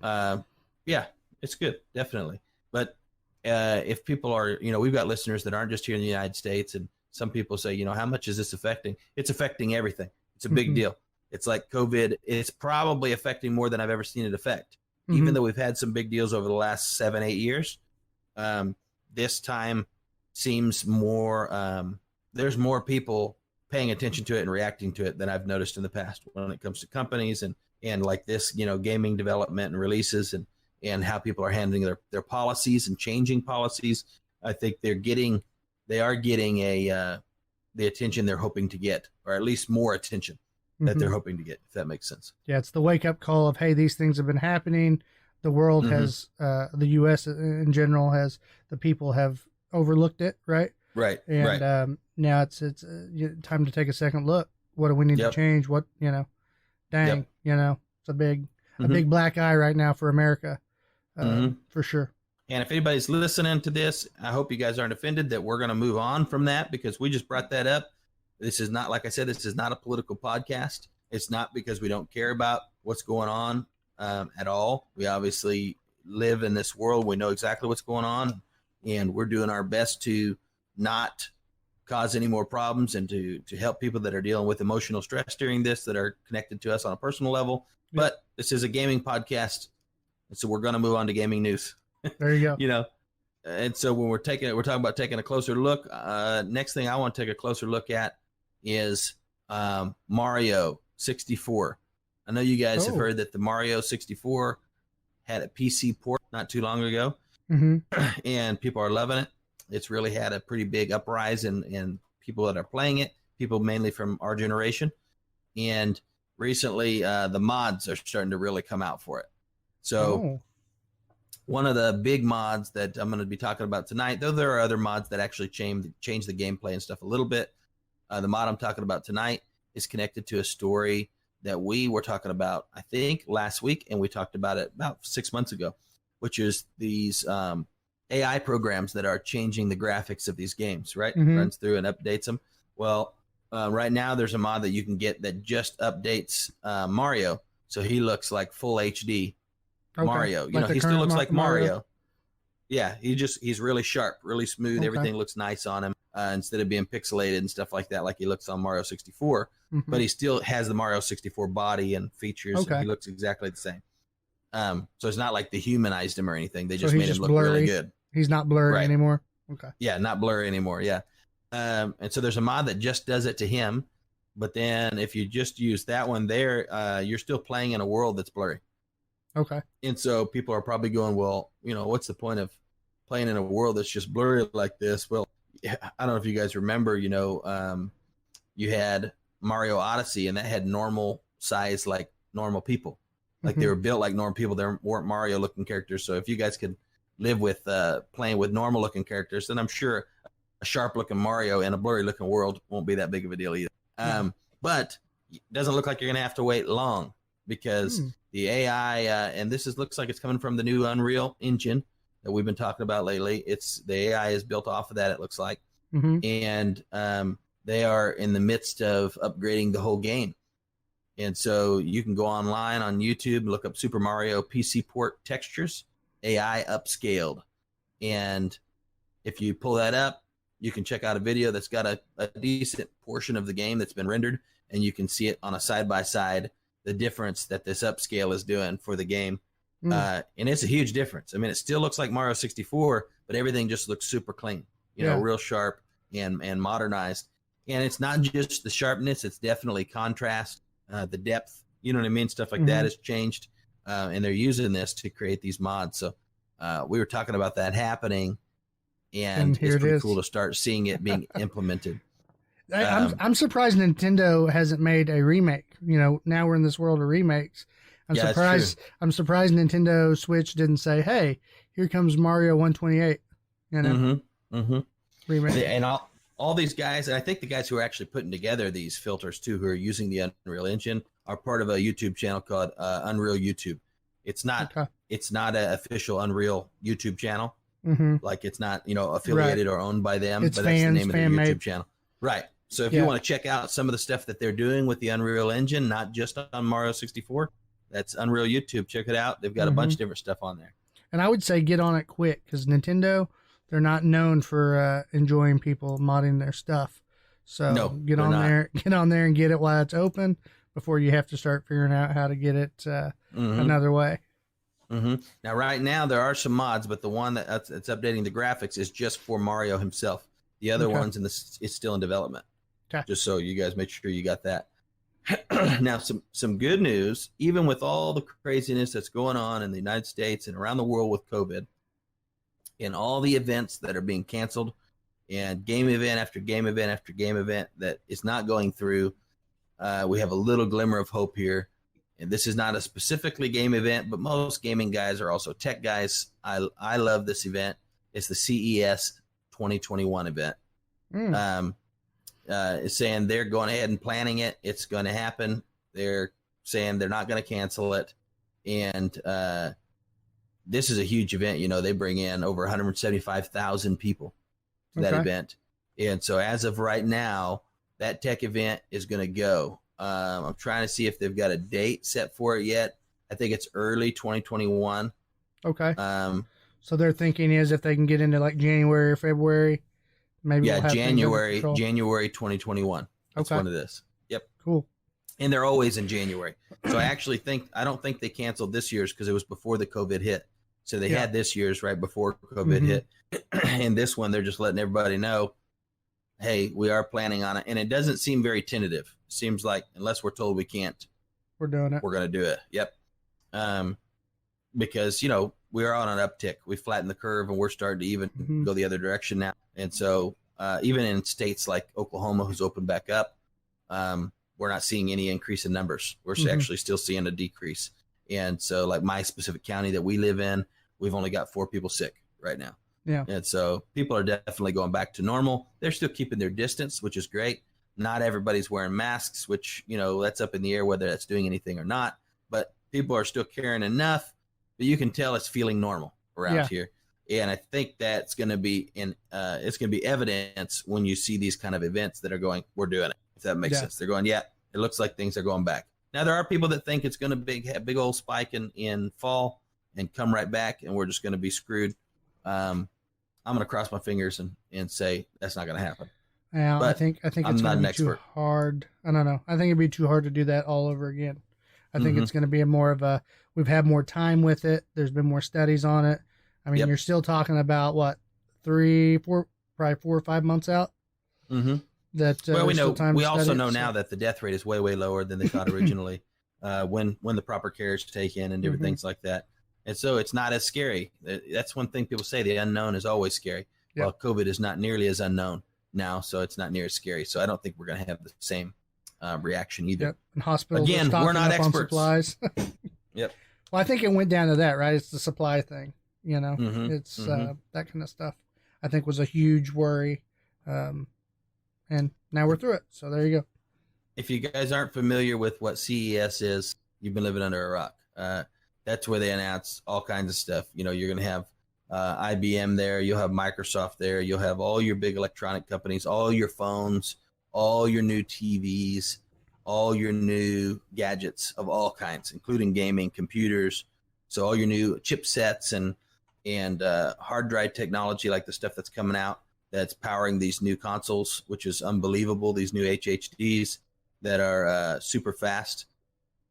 We talked about that last week, that some of these new hard drives are actually the reason Unreal completely changed and updated their engine is because they had new capabilities due to these hard drives that are going to be in these consoles.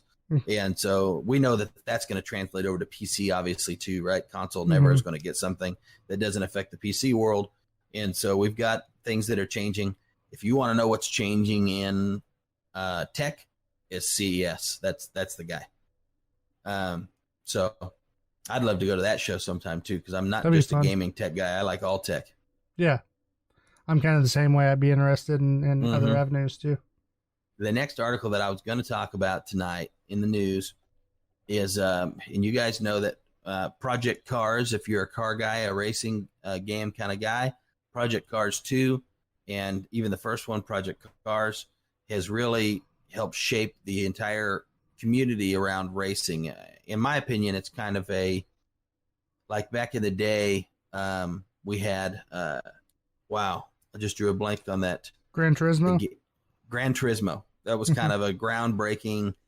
The graphics, the way the game played was very. That was your go-to unique racing game. Yeah, and it added a huge dynamic to the gaming industry. And then later you had, I'm not a big guy into racing, but I remember there was another game that came later, and I want to say it's the one where everything like can fall down in the road. And the Need for Speed. Yeah, maybe it was Need for Speed, and so that was one of those stuff. Yeah, that's the one. And you race through like not regular tracks, right? It's like street racing. You got cops that'll chase you. Yeah. Yep, that was the same way. That was pretty ground shaking. And then Project Cars is kind of more the recent one. That's a huge one that's really shaping everything. Well, Project Cars 3 is coming this summer with a huge list of new features. They've announced it. It's supposed to be, really pushing the ability of graphics and realism when it comes to steering and driving. And so for those of you who set up your racing centers, like we were talking about last week, or maybe a couple weeks ago, where you've got your little booth that you can feel the shakes and the vibrations of driving the car, and you got your pedals and your steering wheel and all that set up. This game is supposed to be really, really pushing that, because it's basically a racing sim. It says the series has always been missing a few of the features expected from a modern racing sim, something that developers plan to remedy in this scaled up sequel that was announced today. So some of the things that people loved about the game, there were always some little holes basically that they didn't quite have. And they're saying, yes, we're going to match up our realistic physics and all the things that everybody loves about our game with some of these things that everybody expects from a racing sim. Okay. And so those of you that are into racing sim, this game is really expected to be pretty much the top of the charts for right now. If you're into those kind of things, they've pushed to be at the top. Doesn't mean they will be. We see games fail all the time. But it's supposed to be leaps and bounds, a lot of big upgrades, not small increment changes that are going to be going on in the game. I would go into more details on that with you guys if I understood the game. But since I don't understand those kind of games, I don't really want to dive into those things and just fumble over my own words. But if you're into it, check it out, Project Cars 3, and you guys will be able to kind of dive in, and I'm sure you'll understand more than I will. I would love to sit down at somebody's house who has a sim set up and get in and race some stuff like that, especially with sweet. The VR on. Oh, freaking man. Sweet. I just don't do it myself. I don't have the means or money or time right now to have that set up myself. So I'm just not a scene that I'm quite into. Yeah. This next one is kind of a weird one. I didn't even hear about this. Maybe you did, Clint. But have you heard about Sega making a new thing? I heard some rumblings about it. Like I heard like a rumor mill thing. But I didn't like go into it in detail. I just saw that Sega may be working on a new console. And I was like, what? Well, see, I use the word thing because I wasn't talking about a console. Okay. This is called a Sega Game Gear Micro. Okay. So these are portable consoles like a Game Boy with a little screen on them. Okay. Right. Now, there must be a Sega Game Gear that already exists, and I didn't even know about that, because why would you call it a Sega Game Gear Micro if there's not a Sega Game Gear, right? But the Sega Game Gear Micro is very interesting in the sense that it's kind of set up as a collector's item, which is, sometimes that does really well when people purposefully develop a product as a collector's item. Sometimes it's really a bad idea, right? Yeah. This game comes out preloaded with 4 games, okay? And there's 4 versions of it, and each version has 4 different games. So that's why they're collectible. This little Micro fits in the palm of your hand. It's a little tiny console, maybe 3 times the size of an old Tamagotchi. You know what I mean? The screen in the middle is very small, and it's supposed to fit in your hand basically like an old little Sega controller. That's about the size that it is, maybe even a little bit smaller. And so you can get a black model that comes with Sonic the Hedgehog, Puyo 2, if I'm even saying that right. I've never even heard of that one. Outrun and Royal Stone. You can get the blue variant. It includes Sonic Chaos, Gunstar Heroes, Sylvan Tale, and Baku Baku Animal. And then you've got the yellow.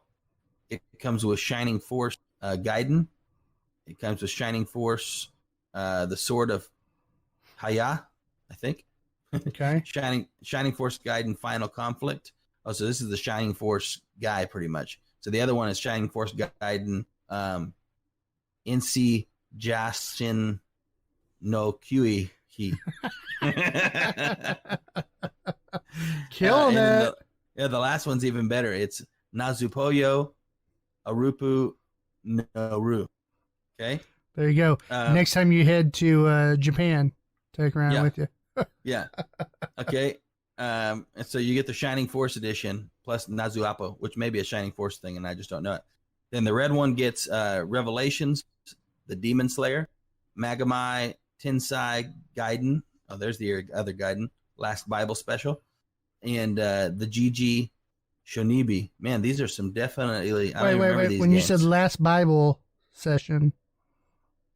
Last Bible Special.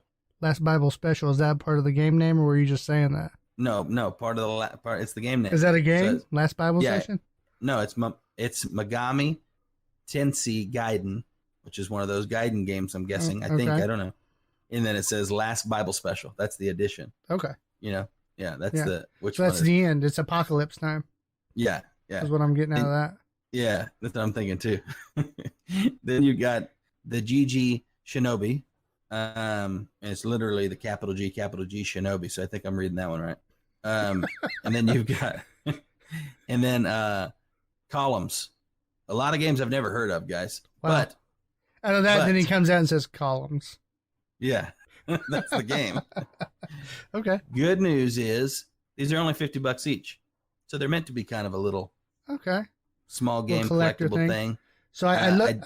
I I did look at definitely it. think it's a Japanese or Chinese type thing, and I'm probably being, I don't even know when I'm reading those words if they're Japanese or Chinese. I don't know. I just said Japanese because it was released. The original Game Gear was released in back in April of '91 in Japan. Okay. And on here, the Game Gear Micro, even the little ad, the little video that goes with it, guys are going, you don't know the difference between Japanese and Chinese writing? No, I don't. It's got a bunch of little symbols. I think both of those have a bunch of little symbols, and everything is written in that. And so this is definitely geared for them. That's why all the games are games you don't necessarily know about, some of them, things like that. So, because it's for that economy. You know what I mean? It's for that demographic, which doesn't mean it won't be fun. You can check it out. I'm sure you can watch videos of what these games are about before you buy it. But for $50 for a little handheld collectible Sega deal, I'm sure they're hoping people, that are really into it buy each one, right? Yeah. Get- Well, I'm get seeing all of one. them. I'm seeing one here where the person's got their two hands together and they're holding four of them in a hand. Yeah, they're Some in small. there. Yeah. Okay, here it says you may be wondering how exactly you're meant to play games. It's a 1.15 inch display, guys. It makes the Game Boy's Micro 2-inch panel sound huge by comparison. It says, well, if you're willing to drop $250 on a pack of all four consoles, Sega is including a mini version of its big window magnifying glass accessory. It's basically a clip-on magnifying glass that makes the screen bigger, like maybe 3 inches instead of 1.5 inches. Oh, okay. And so if 1.5 inches is just not your thing, you You can pay the can big bucks and get 3. Man, I almost want to buy this just to keep it packed up. That way For later. in 10, 15 years, That's what they're hoping. That's exactly what they're doing. Yeah. You buy that whole little set of $250, you never open that thing, and it's worth, a couple thousand later. or it's Whatever. worth nothing, That's- one of the two. Yeah, you don't know. It's The no, risk. I don't think it'll be worth nothing. It'll be worth, a couple, maybe still a couple $100, Mhm. especially if it's in mint condition. So you probably won't lose your money. That's one thing that's good about little things like that. You know which But- direction I thought you were headed? I thought you were going to say it was like, has the old classic Sega games that they owned, right? Kind of like Mhm. they're doing with Nintendo and Super Nintendo. Right.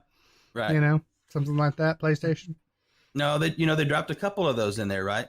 Yeah, they got Sonic. Gunstar Heroes and Sonic, Mm-hmm. and I The think Gaiden. Outrun and Nin- Royal Stone. I remember those games. I wonder if those Gaiden games are like Ninja Gaiden. I don't know, and they're It's just like worded connected, differently. That's maybe. exactly where my mind went. Yeah, I Mhm. love Ninja Gaiden. Last Bible session, bro. Yeah, last Better Bible get session. down on them I hands wonder and if knees that's and their pray. way of saying apocalypse. I don't know Yeah. what that means. Revelations. Yep. No, it's For not the Revelations. It's The only Revelation. one. There's no S at Singular. the end of it, guys. It's Revelation. It's one. I always love that one. You got any other Okay. revelations you want to talk about? Yeah, no, that is a revelation. That Revelations doesn't exist. It's Revelation. That's the only No, other one. I mean Revelations gaming news wise. I've got one more gaming news item here. There you go. You got Let's one see. revelation. No, I don't. That was my last one. There you go. My last page I had here was the page that had all of them on there for me. His revelation, folks, was there's nothing. Yeah, my revelation is that I'm done with the news. There you go. Hey, good job. All right. Well, now we're gonna go and see what's popping up out of that freebie farm. Ooh-wee. Come on down to Freebie Farm. All games are free, half off, and 70% off the price of free. Games may include microtransactions, time gating, and in-game ads before, during, and after gameplay. No refunds will be permitted for child purchases. That's right, folks. It's time for the Freebie Farm. I'm your host, Clinton. We're going to go through this sucker quick. How quick? As quick as I can say free. Well, then we're done. Yep. It's over, Free- guys. Thanks yep. for joining. Yep. Free for everyone, though. Free for everyone. This is on Metacritic. We're going to go through it. Here we are. First game on the list is a multiplayer shooter that we've discussed and talked about. It released June 2nd, and it's free. There's no end date on it. It's the PvP game. The first, or not first-person shooter, but it's a shooter. I guess it is first-person shooter. It's Valorant. It's free. Go get it on PC. We're gonna have to check Valorant out. I mean, it's free. free. What do you got to lose? Yeah. We just gotta make some space on my Shadow account, download it. I mean, that's probably what we should play this weekend. As much as I'm glad that I finally got my lag situation figured out. Just so you listeners know out there, everybody knows if you listen to the show that I play on Shadow. I've been pissed at Shadow for a while, thinking, what the heck is going on? And then I realized that I think it's not Shadow. And I started thinking, we had this epiphany when my wife had our baby. The first time I was playing on a laptop with my screen hooked up to it. And when I was at the hospital, yes, I brought my gaming PC to the hospital and was playing there. When I was doing that, I didn't have the lag issue, but I have good internet at the house. So then I realized, it's because I thought the laptop is not very good at sending a signal to my display, if that makes sense. What we realized is no, it's just a slow display because it's not for gaming, right? And I didn't buy it for gaming, and I wasn't into PC gaming at the time when I got it. So we realize now that once I got back to my desktop was down at the time. I got my desktop fixed, jumped back on Shadow. It's been sucky again for a while. And then we just realized that my sucky suckerness is because of the slow lag from my screen. So I hooked my laptop back up. And I wasn't like super skilled or anything, but I was hitting people, you know what I mean? Got some kills this last time we played. I have to explain to everybody, though, when we realized it was a problem was when I was watching Ryan in the Gulag, and he walked up from behind on a guy, went right up to him, nose in the butt crack. Guy turns around and shoots him, kills him. Yeah, where so in my screen, that's how the lag was. Yeah, in my screen, that didn't happen at all. I went to shoot him, and all of a sudden I was past him, like I was through him, kind of. Like it still happened, but it happened really fast in a weird way. And anywho, it was guys, hilarious. What I'm saying is I'm ready to test my non-lag issues on some Valorant. That's what I'm saying. There you go. Well, the next game I have for you, Ryan, is the Sledge Life. Ooh. Yep. It's actually nope. Yeah, it is free. It's May 28, 2020 to May 28, 2021. Oh, they get you on a whole that. year. Yep. Interesting. It's only a 5.5 rating, but hey, check it out, Sludge Life. You also got... Hold on, time out. Where did you see a 5.5 rating? What? I just opened it in a new window. Oh, you're talking about the other rating. Okay, yeah, I got you. Yeah. The Metacritic rating, or the user score. The user score, yep. Yeah, okay. Yeah. We've also got Ascension to the Throne. That's going to be available May 27th, and then it says to be announced. Phantasy Star Online 2 for PC. That's free. You also got Airport Madness World Edition free. If I don't tell you an end date, that means there is currently not an end date, by the way, folks. Mm-hmm. The next game on there is Amazon's game, Crucible. That's free from May 20th, and there's no end date set. We recently talked about Crucible and wondering how it was going to be and all that kind of stuff. So there's two games we can go try. But just so you know, the Metacritic rating is 55. That is pretty poor. Yeah, well, so is DayZ, I'm sure. Yeah, that's true. You've also got Naval Warfare for PC. That is free right now and to be announced. So check that out. You also got Construct Escape the System for the PC. That's free. We got Doodle Devil. I'm going to get it just because it's Doodle Devil. They got me because of the name. Yes, I was just about to say, Doodle Devil already got me. And you're thinking about, well, what about old Dolores? Well, Dolores, a Thimbleweed Park mini adventure. That's free over on Steam. Some good names tonight. We got Spoiler Alert. That's free. 4 Kings, 1 War. Free on PC. For your iOS, you can go check out Boris and the Dark Survival. A picture of a dog. So I'm thinking Boris is the dog and you're trying to survive in the dark. That's what we should do, is just have name the title and then the person comes up with what is the game. Yes, I'm loving it. Now, Metacritic rated this one a 75. We got Evil Genius. You can get that free. Totally free. That one's free. Did I mention it's free? Yeah, you did. And then we got Lovely Planet, which is a 61 on the old Metacritic. That's a shooter. That's free as well.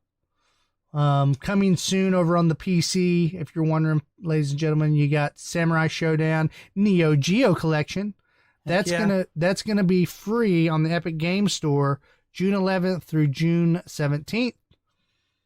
You also got Trackmania for PC. That's going to be the Starter Access Edition. That's going to be up on the Epic Games Store July 1st. So you'll hear that coming next month again, probably on the Freebie Farm. If you're an EA fan, you got Origin Access or EA Access. We got FIFA 20. That's going to be free on your PC, your PlayStation 4, and your Xbox One. So you might That's as well it, go. right? That's all you get, huh? You get Yep. FIFA 20. Yep. FIFA 20. So if you like soccer, there you go. This is your month. Mm-hmm. It's the month to be alive, baby. For your humble bundle choice, this is including Humble Trove. This is going to be your PC onlys. We've got Bomber Crew. That's a 75 on the old Metacritic. That is free with no end date on it. Says chocks away. Bomber Crew is a strategic simulation game where picking the right crew and keeping your bomber in tip-top shape is the difference between completing your mission or losing it all. We've also got Chess Ultra. That's going to be free from May 1st to June 4th. That's for those of you who didn't have enough fun with regular chess. Yep. You can get it free until tomorrow. So there you are. Sorry for Ryan. Sorry for the old Friday crew. Yep. Oh, the next like 4, 5, 6 are all till tomorrow. Dang. Oh yeah. Yeah, you got Heave Ho, Horus, Jurassic World Evolution, Mo Astray, Niche, A Genetic Survival, Neoverse, Rainy Season, Rise of Industry, The Swords of Ditto Mormo's Curse, Warhammer 40,000 Gladius, Oh my gosh. Relics of War, Swords of Ditto Mormos Curse. Sorry, I like that one. Warsaw, XCOM 2, all that free May 1st to June 4th. So all that's free if you're listening live. If you're listening right now to the podcast, like most of our listeners are, enjoy the fact that you missed those. I'm sure some of those were games you just had to have, and now you can't. Yep. But give me credit. I didn't give you the dates on every one of them. Okay. Right. Just put them all in a category for you. Yeah. On PlayStation Now, that's your subscription service to the streaming platform of PlayStation. You got Dishonored. I can't help but feel like that was a little bit of a jab at the fact that I couldn't grasp what was going on with the PlayStation thing for months. That's okay. I was just cleaning it up, you know. Okay. Thank you. Thank you for that. Dishonored 2. It's an 88 on the old Metacritic. That's on the PS4 now, June 2nd to be announced. So it's there till they say no more. Nice. Metro Exodus, you can get that June 2nd to November 30th. So get on there and play that. Beat that game before your time limit's up. You got NASCAR Heat 4, June 2nd to be announced. The Evil Within 2 from May 5th to be announced. Get Even, same thing, to be announced. Tom Clancy's Rainbow Six Siege. You're going to get that one from May 5th to November 2nd. Just Cause 4, April 7th to October 6th. Here's one for you, Ryan. Marvel Spider-Man. Yeah. That's going till July 7th. Better get that one. You know what I mean? If you haven't played that one, everybody that I know that's played that one has said it's good. We've also got Shadow of Tomb Raider. She's free until September 7th.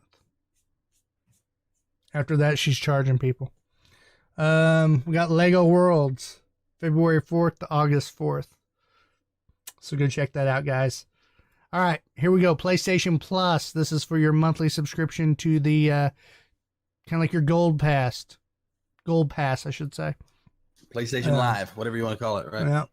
This is, you're going to get Star Wars Battlefront 2, That's free June 2nd to July 6th. So get on there and download it before it's up. Call of Duty World War II is on there as well, May 26th to July 6th. I'm going to have to agree with Ryan. It's an okay list, but I'm not that impressed. We'll have to see what Xbox brings us. For your old Stadia over here, what are they doing, right? Nothing, probably. Here we go. Get Packed. I don't like the name. I don't like it. June 1st. I wasn't ready. June 1st until they announce otherwise. This is, I've seen this game. It's kind of like Overcooked. Okay. You're little co-op players and you're trying to move stuff. And there's different obstacles and things. Yep, you're packing. You're moving. Okay. Moving crew. Okay, I got you. Yep. So it's definitely got the Overcooked style. It's a brand new game. So yeah. they're just piggybacking off of the Overcooked. Okay. Yep. That's an 81 on the Metacritic, 8.0 on your user score. So a good party game. Have your buddies come over, couch co-op. Be good. Okay. And I guess you can do that with Stadia because it's more like a console than it is a virtual PC. Right. They also got Little Nightmares. So that's free until to be announced. We got Panzer Dragoon Remake. That's free. Power Rangers Battle for the Grid. Free. Super Hot. Free as well. But not impressed with them at all. No. I mean, come on, Stadia. It's time. Hey, coming soon is Elder Scrolls Online, a game that's already free. Interesting. There you go. I think that's going to be a part maybe of the expansion. Heck, I don't know. But it is free to play anyway, we found out. So check it out. I'm thinking about getting into it and playing it. We did find out, I guess you do have to buy the game, right? Yeah, I think you buy the game free to itself. play, but you buy the game. So I guess if you have Stadia, you're going to get the game for free. Sorry, guys. I put my foot in my mouth. I'll take it back out. So Twitch Prime, PC only, people. We got The Flame in the Flood. That's June 1st to June 30th. We got Forsaken Remastered, June 1st to June 30th. Observer, June 1st to June 30th. Here we go. Project Warlock, that's free. And Still Rats, it's free. Both of those June 1st to June 30th. They've got Art of Fighting 2, May 26th to December 31st. And the rest of these games I'm going to mention here are the same day, just so everybody knows. We got Blazing Star, Fatal Fury Special, The King of Fighters 2000, The King of Fighters 2002. That's kind of weird. They just jumped 2 years. I guess maybe there's 2 years in between. The weirder thing is that it came out the same year, 2015. That is weird. Yeah. Very weird. You got Polestar, Samurai Showdown 2, no Bible session in service there. And we also have Silence. First Bible session. We got Silence, and it's actually got a Metacritic score of 75. That's May 15th to June 12th on that one. Speaking of silence, we have silent farts sometimes. We call them silent but deadly, things like that. Me and my daughter, we play a game that is not a fart game, which I know everybody thought it was going there, so I'll just ruin it for you real quick. The game that we play is basically a learning game where we describe attributes of something. Used to be animals only. Now it's plants, items, elements, whatever, everything she's learning. So you describe something, and then the other person has to pick by those clues what it is you're describing. Does that make sense? And so today I said, I am what happens when methane gas builds up inside of any kind of animal. That's what I told her today. And she figured it out. First, she asked what methane gas is. She didn't know, which is why we use this game to learn. And I told her methane gas is the gas that's off-put by the digesting and processing of food inside the intestines. And she said, oh. So what did you say? And I said, it's the building up of methane gas in any animal. She said, are you talking about a fart? I said, yeah. There you go. Right after that, I came up with a couple good dad jokes or funny things that you could say as a dad. I told her, when you fart, you can say, I just released some methane gas. Instead of I farted or tooted or anything. Sorry, I just released some methane gas, which I think as a kid would be funny if your kid said that. And then I said, the other thing you could say is, did you fart or are you just methane around?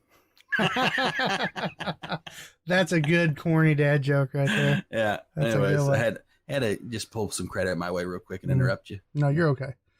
I always get I get woke up in the morning by the 3-year-old, and sometimes I'll let one rip, and then she doesn't know, pulls up the covers. Oh, Dad, you're so stinky. Yeah. Well, What's funny is we're real dads because all that whole little spiel came off of a game being called Silence. That's it. That's where that came from. that's what triggered in the mind of Ryan Maddox. Oh, Xbox Games Gold, bro. You ready with the gold?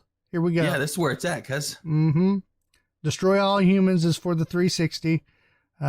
If you're on that old train, that's June 1st to June 15th. Yes. Shantae and the Pirate's Curse, or that could be Shantae. I don't know. Shanti. Is it Shanti? That's what I thought It's it Shanti, was. yeah. Okay. And the Pirate's Curse, that's Xbox One. You're gonna get that from June 1st to June 30th, and then Warhammer 40,000 Inquisitor - Martyr, May 16th to June 15th. Coming soon, you got Coffee Talk on the Xbox One. Wow. Yep. That's June 16th to July 15th. My mind went straight to GTA. Hot coffee. You remember that? Yeah. Yep. Moving on. Simora is coming out on the 360. Xbox 360, June 16th to June 30th. That's free. You know, Nice. I got to give them credit. They are still supporting that old 360 life over there. They are. People just don't think that they would, you know what I mean? But they said they would, right? Mm-hmm. And they do. They still do. They give you a little love. Some decent games that you get too if you're a 360 guy. On the Xbox Game Pass. This is where it's at. This is where it's at right here, ladies and gentlemen. You're going to get Minecraft Dungeons for the PC, and you can get Minecraft Dungeons for your Xbox One. May 26th, to beyond. So, to be announced, people. Alan Wake is still on there from last month, and that's for PC and Xbox 360, it looks like. City Skylines, you can get that free on the PC. They're lumping in PC because of the Microsoft Game Pass that you can get. Yeah. They've got the beta on PC now. Yeah. That's also going to be that's also free on the Xbox One. Plebby Quest, the Crusades, that's free. That's going to be PC. Fractured Minds, Xbox One, that's free. Golf with Friends, I hate that game. Xbox One, that's free. I don't hate it, I just hate playing it with Hunter. You hate losing it at it, yeah. Final Fantasy 9, that's free on the Xbox One. Halo 2 Anniversary Edition, that's on the PC, that's free. DayZ is free on the Xbox One. Speak of the devil, you said it's probably DayZ. It has the same rating. It is one off. 56 instead of 55. I was close. You were. We got the Mech Warrior 5 Mercenaries. That's free on PC. And to top it off, Red Dead Redemption 2 is free on Xbox 2. Xbox One. Oh my goodness. Just so you guys know, if you're new listeners, why did you guys read all those games that nobody knows what they are and didn't give us some kind of definition? Well, there's no way we could give you guys a definition of what each one of these games are. We could have our own podcast just for that. Yeah.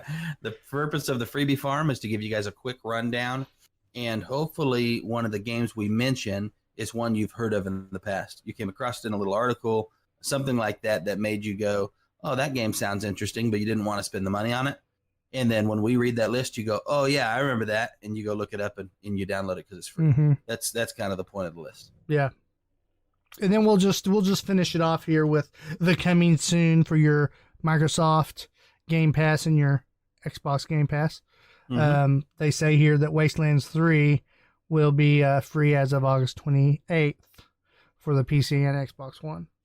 And then Crusader Kings 3 will be free up in September. So there you go. We'll mention that again, though. Well, that's all I have on the freebies, my friends. I don't know. Red Dead Redemption 2 kind of puts it over the edge a little bit. It tips it over. I think it's still between it and PlayStation. I think you're still getting a pretty good deal with that. Well, your coming soon list too. Wastelands is a pretty a game people really like. Mm-hmm. And then I actually don't know what Crusader Kings 3 is. I was gonna act like I did, but I don't. So we'll just Call of Duty World War II. I just feel like that's one of those. You've already got Modern Warfare out now. It's one of those. I feel like when you move on to the next game, the community moves to the next game. That's right. Yep. So yep. It's a gimme. Yep. And then Star Wars Battlefront 2. That's been out a while.